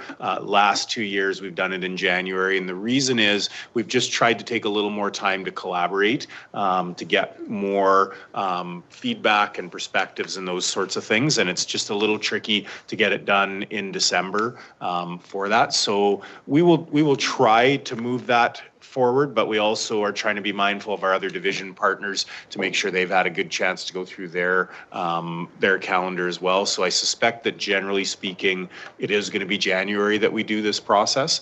And again, not trying to make it more difficult on families and parents and those sorts of things. We realize we need to get it out, but we also want to try and collaborate and get the best calendar that we can on every single year. And in that spirit, we have met with school administrators. We have a calendar committee. We We have parents that we've met with. We've definitely liaised with the ATA, QP 2843. We've certainly talked with particularly Holy Spirit, a little bit with the other divisions, but because we share busing with Holy Spirit, that's something that we spend a lot of time on. And Holy Spirit have been great collaborative partners. We can't align everything with Holy Spirit. It just doesn't work. They've got, you know, not only they have to consider the city of Lethbridge, but they have rural areas as well. So we can't always get everything right, but we certainly work to that. And like I say, they're excellent partners. So I'll just hit some highlights of the calendar. And if you have any questions, then certainly let us know. So in terms of overall, we call them teacher days. They're really operational days. Some of them support staff are there, some of them aren't. Our support staff works some different calendars. And because of some things in the Education Act, we start off with 100, and this next year we have 100, or the pros calendar is 195.5 teacher days. And so that's 0.5 up from last year. You will note that we have parent-teacher interviews and professional learning again in October for most of the division. There was conversation about moving that in different areas, but we felt for this calendar this was the best place for it. You'll see in November that we do have a professional learning day on November 10th, and then of course we have Remembrance Day on the 11th. You'll also note that we have a return to, we have a professional learning day that is at the end of the Easter/spring break. So that's something that's been done in the past that there was some positive feedback on that. We've bumped the school year, just so you know, the last day for students, which is June 25th, that's actually a half day, because traditionally we have our elementary students have got out halfway through the day. So we just want to make sure that was clear in the calendar, because that hasn't always been clear. And, you know, I know there's other questions, so I don't need to, you've all read the calendar, you've talked about it, so I don't need to talk about it in great length. Yeah, we think it's a workable calendar, but we're certainly open to any questions or comments that you might have, and I'll stop talking and allow space for the board to do that. Excellent. Thank you, Mike. And before I open it up to questions, can I please have a motion to move past 6 o'clock for our meeting? Andrea has made the motion. May I see Tyler, please, Tina? All right, thank you. Before I do this? Okay, those in favor? About moving beyond 6 o'clock? Oh, I agree with that. The motion has been made to move the meeting beyond 6 o'clock. That is what we're voting on. Those in favor? Those opposed? Please note, Tyler is opposed. Thank you. Okay. Mike had one comment and then Craig has a question.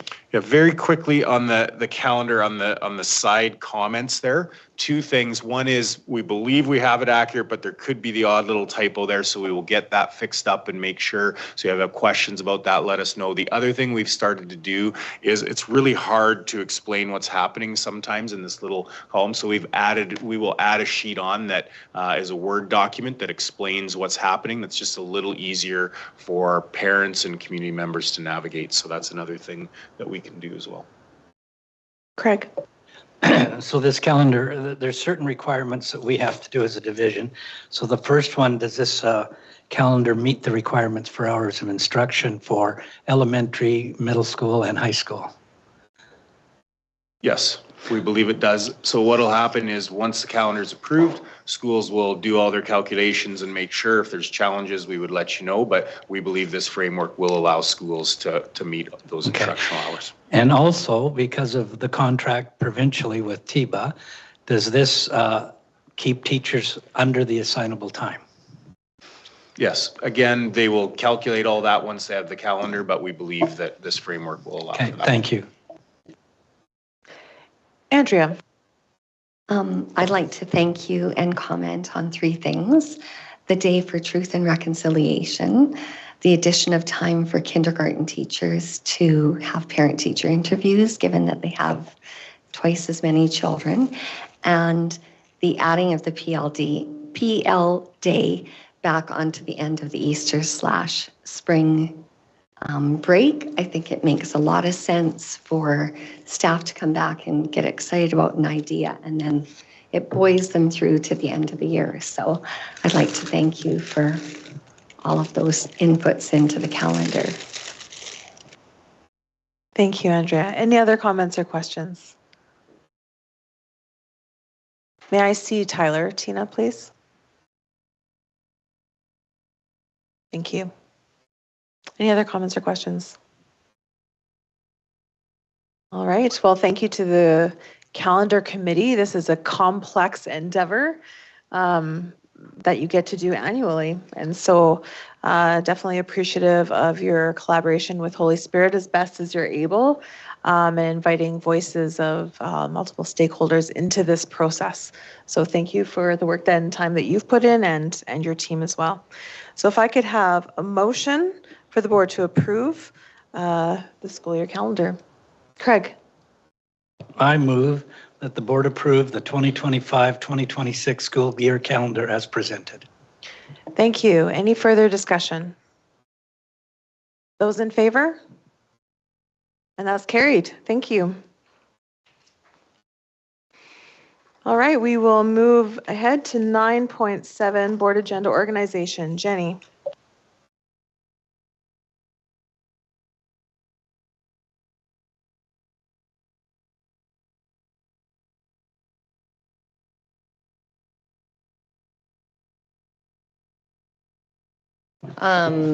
This is just, the background is here. It's a pretty simple item here, but if we look at our current, at one point we adjusted our order paper to add in a board chair report.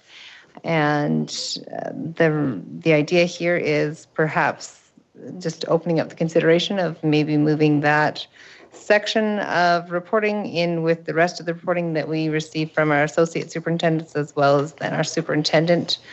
And the idea behind that being that it allows us to then receive all reports prior to making action items. And so I would open that up to the board for conversation. Thank you, Jenny. Any comments? Thumbs up. Allison. I'm good with that change. I just think that one thing that we should consider if we're considering the order paper is that previous boards had public forum earlier in a time slot. And when we look to other school boards across the province, many of them have moved to a fact that if you are bringing a public forum item, it has to relate to the agenda at present. And I would request that when we look at the order paper that we potentially look at ensuring that our public forum is prior to our action items so that if there is ever like a public forum that comes forward, it always is done prior to our action items. So. And that can be a consideration. That would be something I'd like to discuss as a board prior to moving that for sure. Thank you, Allison. Any other comments? Jenny. I'm not sure if you're wanting to have that discussion at this point or not, but I appreciate that insight, and I would be in favor of ensuring that our public forum is able to occur prior to action items. If we're making, if that's an amendment to the recommendation. I think no, there wasn't a motion. So I'll just speak my question to that. I'm fine to move it. So my question would be, within policy, we don't provide responses to public forum. So then how then does that open the door to trustees making motions in response to a public forum query or presentation in that quick of a turnaround? That's my question. And I'm not saying public forum doesn't warrant a feedback. It absolutely does. But that's the one thing that popped up in my mind. Have you considered that, Allison? Yep. And I think that with the timeline of our public forum, so if a member of the public wants to do a presentation, they have to provide that 2 weeks in advance. So obviously our public forum is something that's more geared to somebody coming and presenting. So a response to a public presentation. So a response to this one that was just presented today is the board has tabled this agenda item, right? So it's pretty simple then to make your response based on what the decision of the board was, and that's your whole board then they're making that decision. But if we are wanting to ensure that our public are heard, that's their opportunity to do so. When you look at other boards across the province, it's pretty clear what their public forum is for. And I think that we should be looking to follow suit, and it's respect to our public. And I think it's important to note that it was not publicly declared that the decision of the board was based on the public presentation to us. So I think that's important to note. Craig. 2 items. One is the first recommendation by Jenny. I like that. I like the board report or the board chair report to follow the superintendent's report. And if there's anything that the board chair report requires action on, we can then put it on to an action item or make a motion at the time. One of the things I'm concerned about public presentations, no matter if it's just someone coming in or we have a group of people coming in to make a special presentation, is that in our policy, it specifically states that no matter what the presentation is, we cannot vote on a recommendation from them at that time. And I think there was some problems last year with one of the reports that some of us felt uncomfortable with voting in favor of it because of the policy. And if you're going to change that, then you need to change the policy. And I just feel that we need to be very clear that if a group comes and makes a presentation to us, we need time to think about it. We need time to, and again, it's just like anything else. Some of us need to process it a little better. So I don't feel comfortable with having a presentation before the action items because that could get us into some areas that cause problems. So I would prefer that any presentation by a public group or a individual, we will look at it the next month, either through a written letter or a motion. So that's my position. Thank you, Craig. Any other feedback?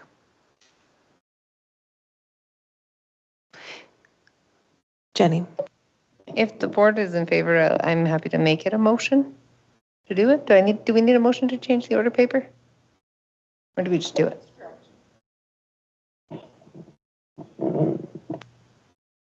It's direction, so putting it in a motion as direction. At this point, I would like to have more conversation. I'd like to reflect more on the changing of the public forum timepiece. I know historically we had it earlier, and it was moved later to allow, well, historically we had it at around 3:30, which was school dismissal time. So it did make it challenging for the public to come and attend. I think there's, I would struggle to make a decision still based on that, how our policy is written, of how we respond and the timing and immediacy of a quick reaction based on a forum or a presentation. So I would still appreciate time to be able to reflect on that as a board. Others may feel differently. That's how I'm feeling at the time. I welcome the amendment to move the report up, and I'm willing to have further conversation about moving the public forum time. Andrea. Yes, I would agree. I'm open to the report being moved, but the public forum, I think 5 o'clock is a good time for people to be able to get here after their work day. And so I think 5 o'clock is a good day for that, but I'm open to the motion to move the chair's report. Craig. I move that the board change the Board of Trustee regular meeting agenda order paper to move the board chair report to follow the superintendent's report. Okay, thank you. The motion has been made. Is there any further discussion? Seeing none, those in favor? Those opposed? Oh, that is carried. Thank you.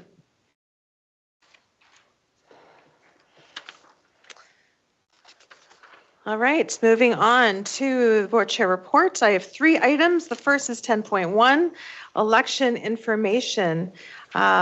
Municipal election day in Lethbridge is Monday, October the 20th. And our school board trustees are locally elected representatives who play a critical role in shaping the future of public education.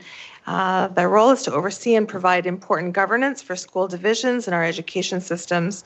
And school boards are crucial decision-making bodies that guide the education experiences of thousands of students across Alberta. And I think every trustee sitting around this table would say it is a privilege and significant responsibility to advocate on behalf of students, families, and staff.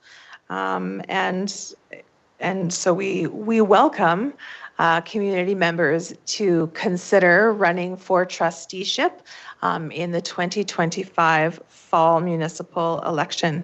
So this here is for information purposes. For those interested, you can find information for the election coming up on Lethbridge School Division site. Thank you, Garrett, for putting all of that information up. And as dates change, and information comes forward, that will definitely be updated on our website. You can also find election information on the City of Lethbridge website, as well as the Alberta School Boards Association public site. You can reach it there and access them through the links. And so please receive this as information. Are there any comments? Craig? You can also get information from the Public School Board Association. Thank you, Craig. And I think this is really important because I didn't realize it till there was something on the radio that talked about it. This year, before you can vote, you have to register. And that's a little different than just walking in and doing it. So I would encourage, we need to encourage everyone every month up until the election to get out and register so that they can vote. That's right. And I did learn you can register on site as well. So you don't have to pre-register. I think that's important. And Tina, if we could amend the memo to include PSBAA, I would appreciate that. Thank you very much. Thank you, Craig. Any other comments? Okay, seeing none, we'll move on to community conversations. Community conversations is an opportunity for stakeholders to connect with trustees in a casual setting to discuss topics of interest and concern around education. On January 21st, this event was held at the YMCA in the morning, and over the course of the next few months, we'll hold 2 more community conversations to get us to the end of the 2024-2025 school year. And these events will be held, one in March and one in May, and dates still do need to be confirmed. So they will be confirmed and communicated by the beginning of February and put out on the community engagement website, and schools will be informed so parents can know where to connect with trustees. And finally, we have our joint City of Lethbridge and Lethbridge School Boards Committee update. Excuse me. So to provide some advocacy work that's happened, Chair Carmen Momberquette of Holy Spirit Catholic School Division and myself met with Mayor Blaine Higgin on Monday, January the 13th, to discuss the importance and benefits of our joint City and School Boards Committee and to advocate for its continuation. And we left encouraged by the conversation that we held. And I know Mayor Higgin is hoping to attend our next meeting. And at the city, a resolution was also a resolution to put the disbandment of the joint City of Lethbridge and Lethbridge School Boards Committee on hold was carried at City Council meeting on January 21st. And the Governance Standing Policy Committee has invited Councillor Schmidt-Rempel and Councillor Parker to report back to back to council regarding the value added by the Joint Committee of the City of Lethbridge and Lethbridge School Boards to the city at the February meeting of the Governance Standing Policy Committee. So we're looking forward to meeting as a committee tomorrow morning, January 29th. And we look forward to the collaborative work that can happen there and to shine the benefits of this committee continuing for the work that we can do in joint advocacy for not only our school division, but for our city together. Also, just to note, the Governance Standing Policy Committee is scheduled for Thursday, February 27th, and I will be attending that meeting to speak to the committee. Are there any questions? Okay, seeing none, we will move on to division highlights. Tyler, if you have any highlights, we'll invite you to type them in and we can read those for you. And as you're typing, Allison, can we start with you, please? Yep, just given it's late at night, I will be short and sweet. I had the opportunity to attend Lethbridge Christian School Council, and just lovely to have such engaged parents there that strongly emphasize the importance of faith in the education for their children, and just happy to support them with their school council and in any way that I can. Thank you, Allison. Christina. Jenny. I'll just be quick too because it's late and we're over time, but really proud of all of our schools, really proud of all of my schools. Today I'm just going to highlight Agnes Davidson.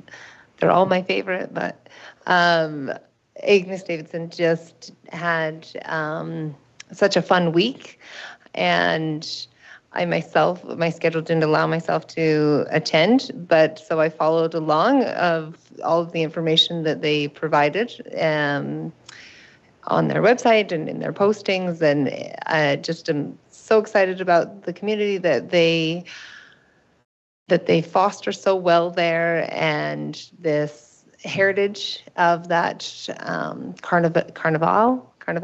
I'm not sure how to say carnival. I never learned French.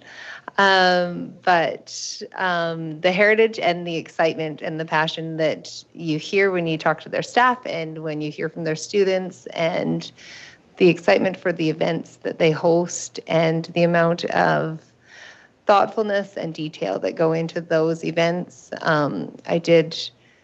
I think my youngest daughter, who was 4 at the time, she overheard me, trying to see if I could fit it into my schedule, and she spent the whole week asking me if we were going to the carnival that day.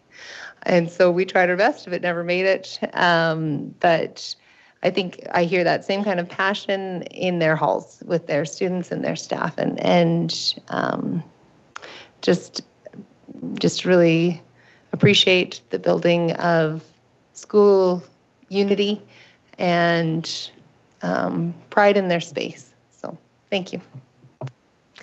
Thank you, Jenny. We'll move on to Craig. Well, I got to be a +1 yesterday.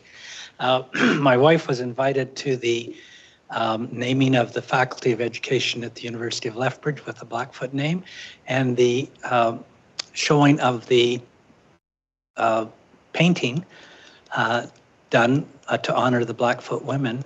That was what she chose to do. And it was fun to see Joel and Annette and I think Melanie there, but it was a wonderful experience. So that was my highlight for the month, and it's good to be a +1 sometimes. Thanks, Craig. Andrea. So right before Christmas, I was able to take in Wilson's beautiful production of Beauty and the Beast, which is one of my favorites. I got to spend some time in my daughter's class at Senator Buchanan making Christmas crafts with little grade 1s, so that was wonderful. I went to Proby's wonderful winter celebration day, complete with Santa. In January, I got to Galbraith and Wilson's council meetings. I really appreciated getting to connect with administrators last week. And I really enjoyed the book club with the Vic Park admin reading The Anxious Generation yesterday. Excellent. Thank you so much, Andrea. And I would just like to give a shout out to the grade 12 students who are starting their final semester of their high school career. I know there are high school students who have already completed and they get the semester off and they get to work and do the things that they need to do to take the next step forward. So finals weeks are done and these students are beginning their last semester in their K-12 journey. And so wishing them the best, all the best for this semester ahead. All right, we're moving on to information items. 12.1, school council. And the memo says school council support. So I will say school council support. School council support. Back a while ago, 2 motions were made in support of school councils that needed some work around them, and so this is the proposal. The first one was the board considers school councils choosing not to purchase an annual ASCA membership be granted access to the funds originally reserved to cover membership costs, be used as needed by the council for parent learning purposes. And so the recommendation to action this motion is that any school that did not purchase an ASCA membership, which is about $100, we would then provide the school council with funds for purposes of parent engagement opportunities. The memo here says the parameters of eligible and non-eligible activities will follow the parameters of the Alberta School Council Engagement Grant. That's the grant that we get from the government. It has do's and don'ts, and it's $500 has to be spent in the year, that sort of thing. That's one option. Another option would be, instead of that, you could say to support the costs not covered by the school council grant. So it could be used to support. So then, but they could, anything they can't spend on parent engagement under that, then they could use it to cover. So that's what way you can either stick it to, you could be very prescriptive or say, if it's not covered here, you can use 100 there. And then also the recommendation is they would just, on their annual report they file each year, they would just indicate what they use their funds for. And yeah, we can start this effective this school year. If it's a go, we'll just make sure that the monies get put into their school council accounts and we'll send them a little email. Okay. Thank you very much. Questions, Allison? Not questions, but a comment. I hear from many school councils as the ASC grant came out a couple of years ago.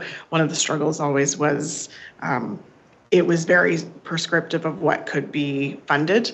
And often it was, if we're going to bring in a speaker, one way to attract people is to provide food, and the grant money wasn't able to provide for that food piece.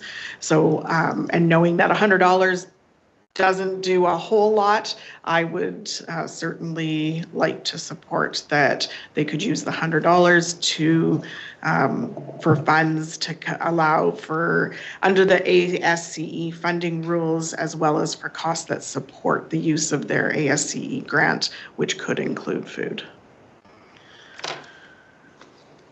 Thank you, Allison. Any other comments? Okay, that is being noted in there. Mm-hmm. So that would be your, was that your preference? Yes. I think that option. Yes. Yeah. Okay. Okay. Okay. Do we need to vote on that one separately from the other one? Yeah, I'm gonna. Yeah, thank you. Any further comments, Jenny? I really appreciate this. Thank you for organizing this and putting it together for us and presenting it so clearly and well for us. If it is the desire of the board, I would request taking the second recommendation there. Well, the framework created in relation to the second recommendation there, back to Division School Council as their representative to our meeting in, we don't have one in February, but we have one in March to get their feedback on these parameters and just allow them to have input if they have any, if the board would allow. I didn't get a chance to speak to it yet. Oh, so yeah, yeah. I was just going to say, please put that recommendation forward after we vote and then move on to the next. No, you're good. You have a plan. It's good. All right. Can I please have a motion for the first recommendation, please? Allison. So I'd like to motion that the funds can be used for costs that are allowed under the ASCE funding rules, as well as for costs that support the use of ASCE grant, which could include food. Thank you. That captures it, that motion. Okay. Any further conversation? May I see Tyler, please? Okay. Those in favor? And that's carried. Thank you. Second recommendation. Recommendation. Second recommendation was the board created general fund for monies allocated to cover the ASCA conference and the AGM registration fees and develop a framework for the equal distribution for those wishing to attend the conference and AGM. Okay, so this one would have to come in effect in 2025-26 because we've already sent out the money to the school councils. They've got their $250 each, so they can determine how the best they want to spend that. My understanding that the conference might be virtual this year, but that may not be positive on that. However, for 25-26, here's the parameters that would action this, and I believe that Jenny is correct that this should, as she mentioned, that we should probably send this to school council for their review and input. So the parameters for provision of the funding support include that Lethbridge School Division would reimburse individuals to attend the conference each year, with $6,000 in total available to support 4 individuals to attend the conference in person. A maximum of $1,500 per person is available in any given year for in-person conference attendance. Should more than 4 individuals make a request to attend the conference, whether in person or virtually, the max amount of $6,000 is shared between all individuals that have made an application have been approved. For example, if there are 8 approved applicants, the $6,000 will be split, resulting in a maximum reimbursement per person available, $750 each. This recommendation to number 3 says application must be received by March 1st of the year of the conference. The applications will be presented to the March meeting of Division School Council for nomination. All nominated applicants will be forwarded to the office superintendent for final approval by the superintendent or designate. Applicants that receive approval will be required to submit all receipts on a prescribed form to the finance department for the maximum approved. And then, of course, conditions of attendance is that attendees will provide a summary of professional learning and takeaways from the conference and provide a verbal or written report to the Division School Council the month following the conference attendance. And of course, there'll be forms for application and a form for reimbursement developed to make sure that it's easy for parents to complete and do all that other stuff. So now that that's there, now you can talk about what you might not like about it that you'd like to change. So I will open it up for board discussion. Yeah, Jenny. Yes, sorry, getting way ahead of myself. But I do actually have a question. I'm just anticipating from DSC based on previous questions. If we don't end up having enough people willing to go to it, that we use that full $6,000, do each school council, do they retain that $250? Like, what is currently, do they have access to that if they don't send somebody? So currently, yes, the $250 goes to the school councils. It sits in their GLs at the school. If they don't spend it, it's there. They don't send it back to us. They can just use it. They can save it up and send somebody another day, or they can use it for their purposes. We don't ask for it back. This would treat it differently, as we would not be sending out the $250. We would be holding that $6,000 centrally, and then we would be then divvying it up as per these requirements. And if it didn't get spent, it would sit in, it just didn't get spent. That's okay. Any budget for this? Allison. I have a question. So I know we have the $250 that we're talking about right now. Previous, and I haven't pulled out my budget document, but we used to pay for the registration, one registration from every school council. So those funds that we paid for one registration for every school council at $300 and some. So then what's happening with that? That was the 250. No, they got the registration paid for and they got $250. Registration for school council? Nope, registration for the conference, 300 and something. Oh, yeah, I'd have to check on that. Yeah, maybe there's more money. Sorry. Okay.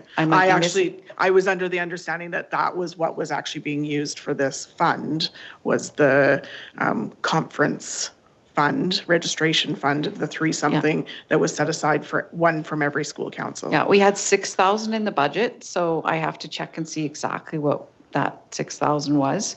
If there's another piece, then maybe it's in another piece of the budget that I can't remember because it's a small piece and I've been away from that desk for a long time. So I'm going to have to check and see what that is.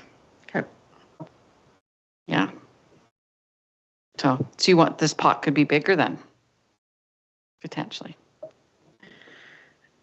I think knowing that the next DSC isn't until March, is that right?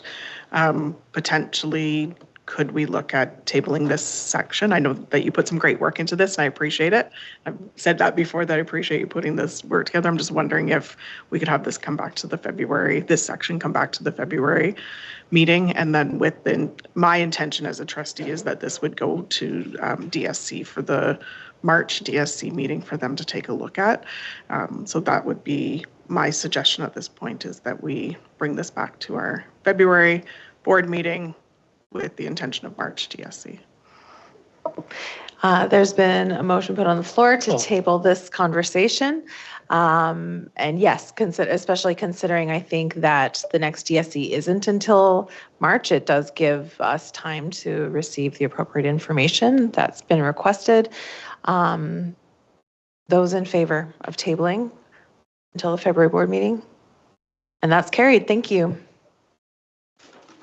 Oops, sorry. All right, boundary committee update, Jenny. Thank you. I appreciate the boundary committee for their willingness in accepting the request that they take the time to help us begin the work of the investigation into a question that I proposed, I think back in September, maybe it was October, of the current grade configuration in our division and if it is, and how it is supporting our classrooms and our schools, and investigating that, how that is serving our schools, and if there's a need to look at it or not. And so we appreciate the Boundary Review Committee for their willingness to begin that work. And just as a follow-up, just thought I would ask if there was any pertinent information to be shared with the board and the public. Craig. As chairman of that committee, the first thing is that no matter what we look at as a boundary review committee, the answer is not going to be done with in 1 month, 2 months, 3 months. It might take us a year or longer. And especially with a election coming up, we can start the work, but it might not get finished until after the new board is in place. And so to rest everybody, administrators and public and everything, this is not going to happen in 2025. It'll be the start of investigating. And I'm going to be sending an email out hopefully the first week of February, just finding some dates in March. And I think April, okay, April. All right, April. And part of the process is, number one, I would like our committee to review how well or where we can improve on our last boundary review. I think that's important to look at. And secondly, the beginning, looking at how do we gather the data that's necessary to look at this in a comprehensive way.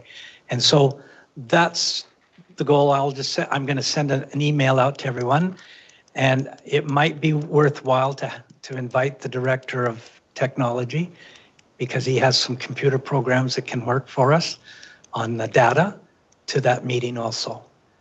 And I haven't shared that with anybody, but I just think that, pardon?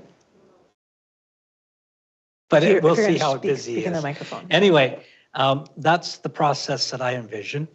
And we're going to start, but like I say, it's a long process and it's not one that's going to be done overnight or even before the election. So does that answer your question, Jenny?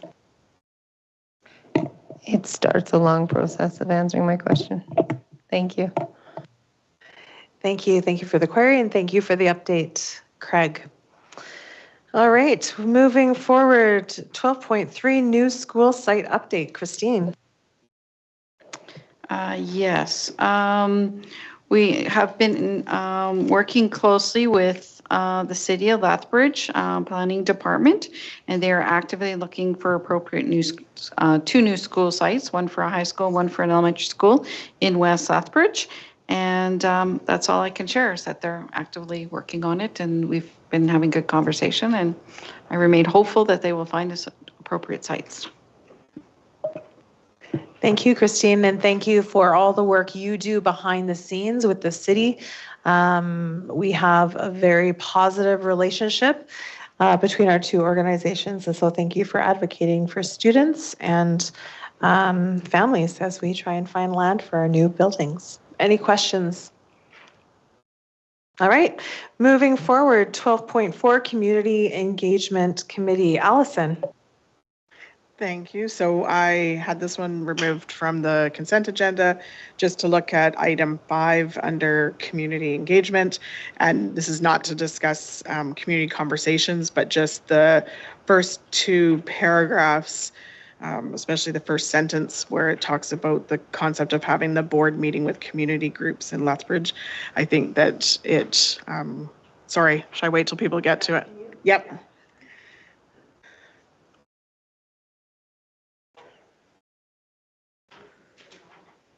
I know. It was like,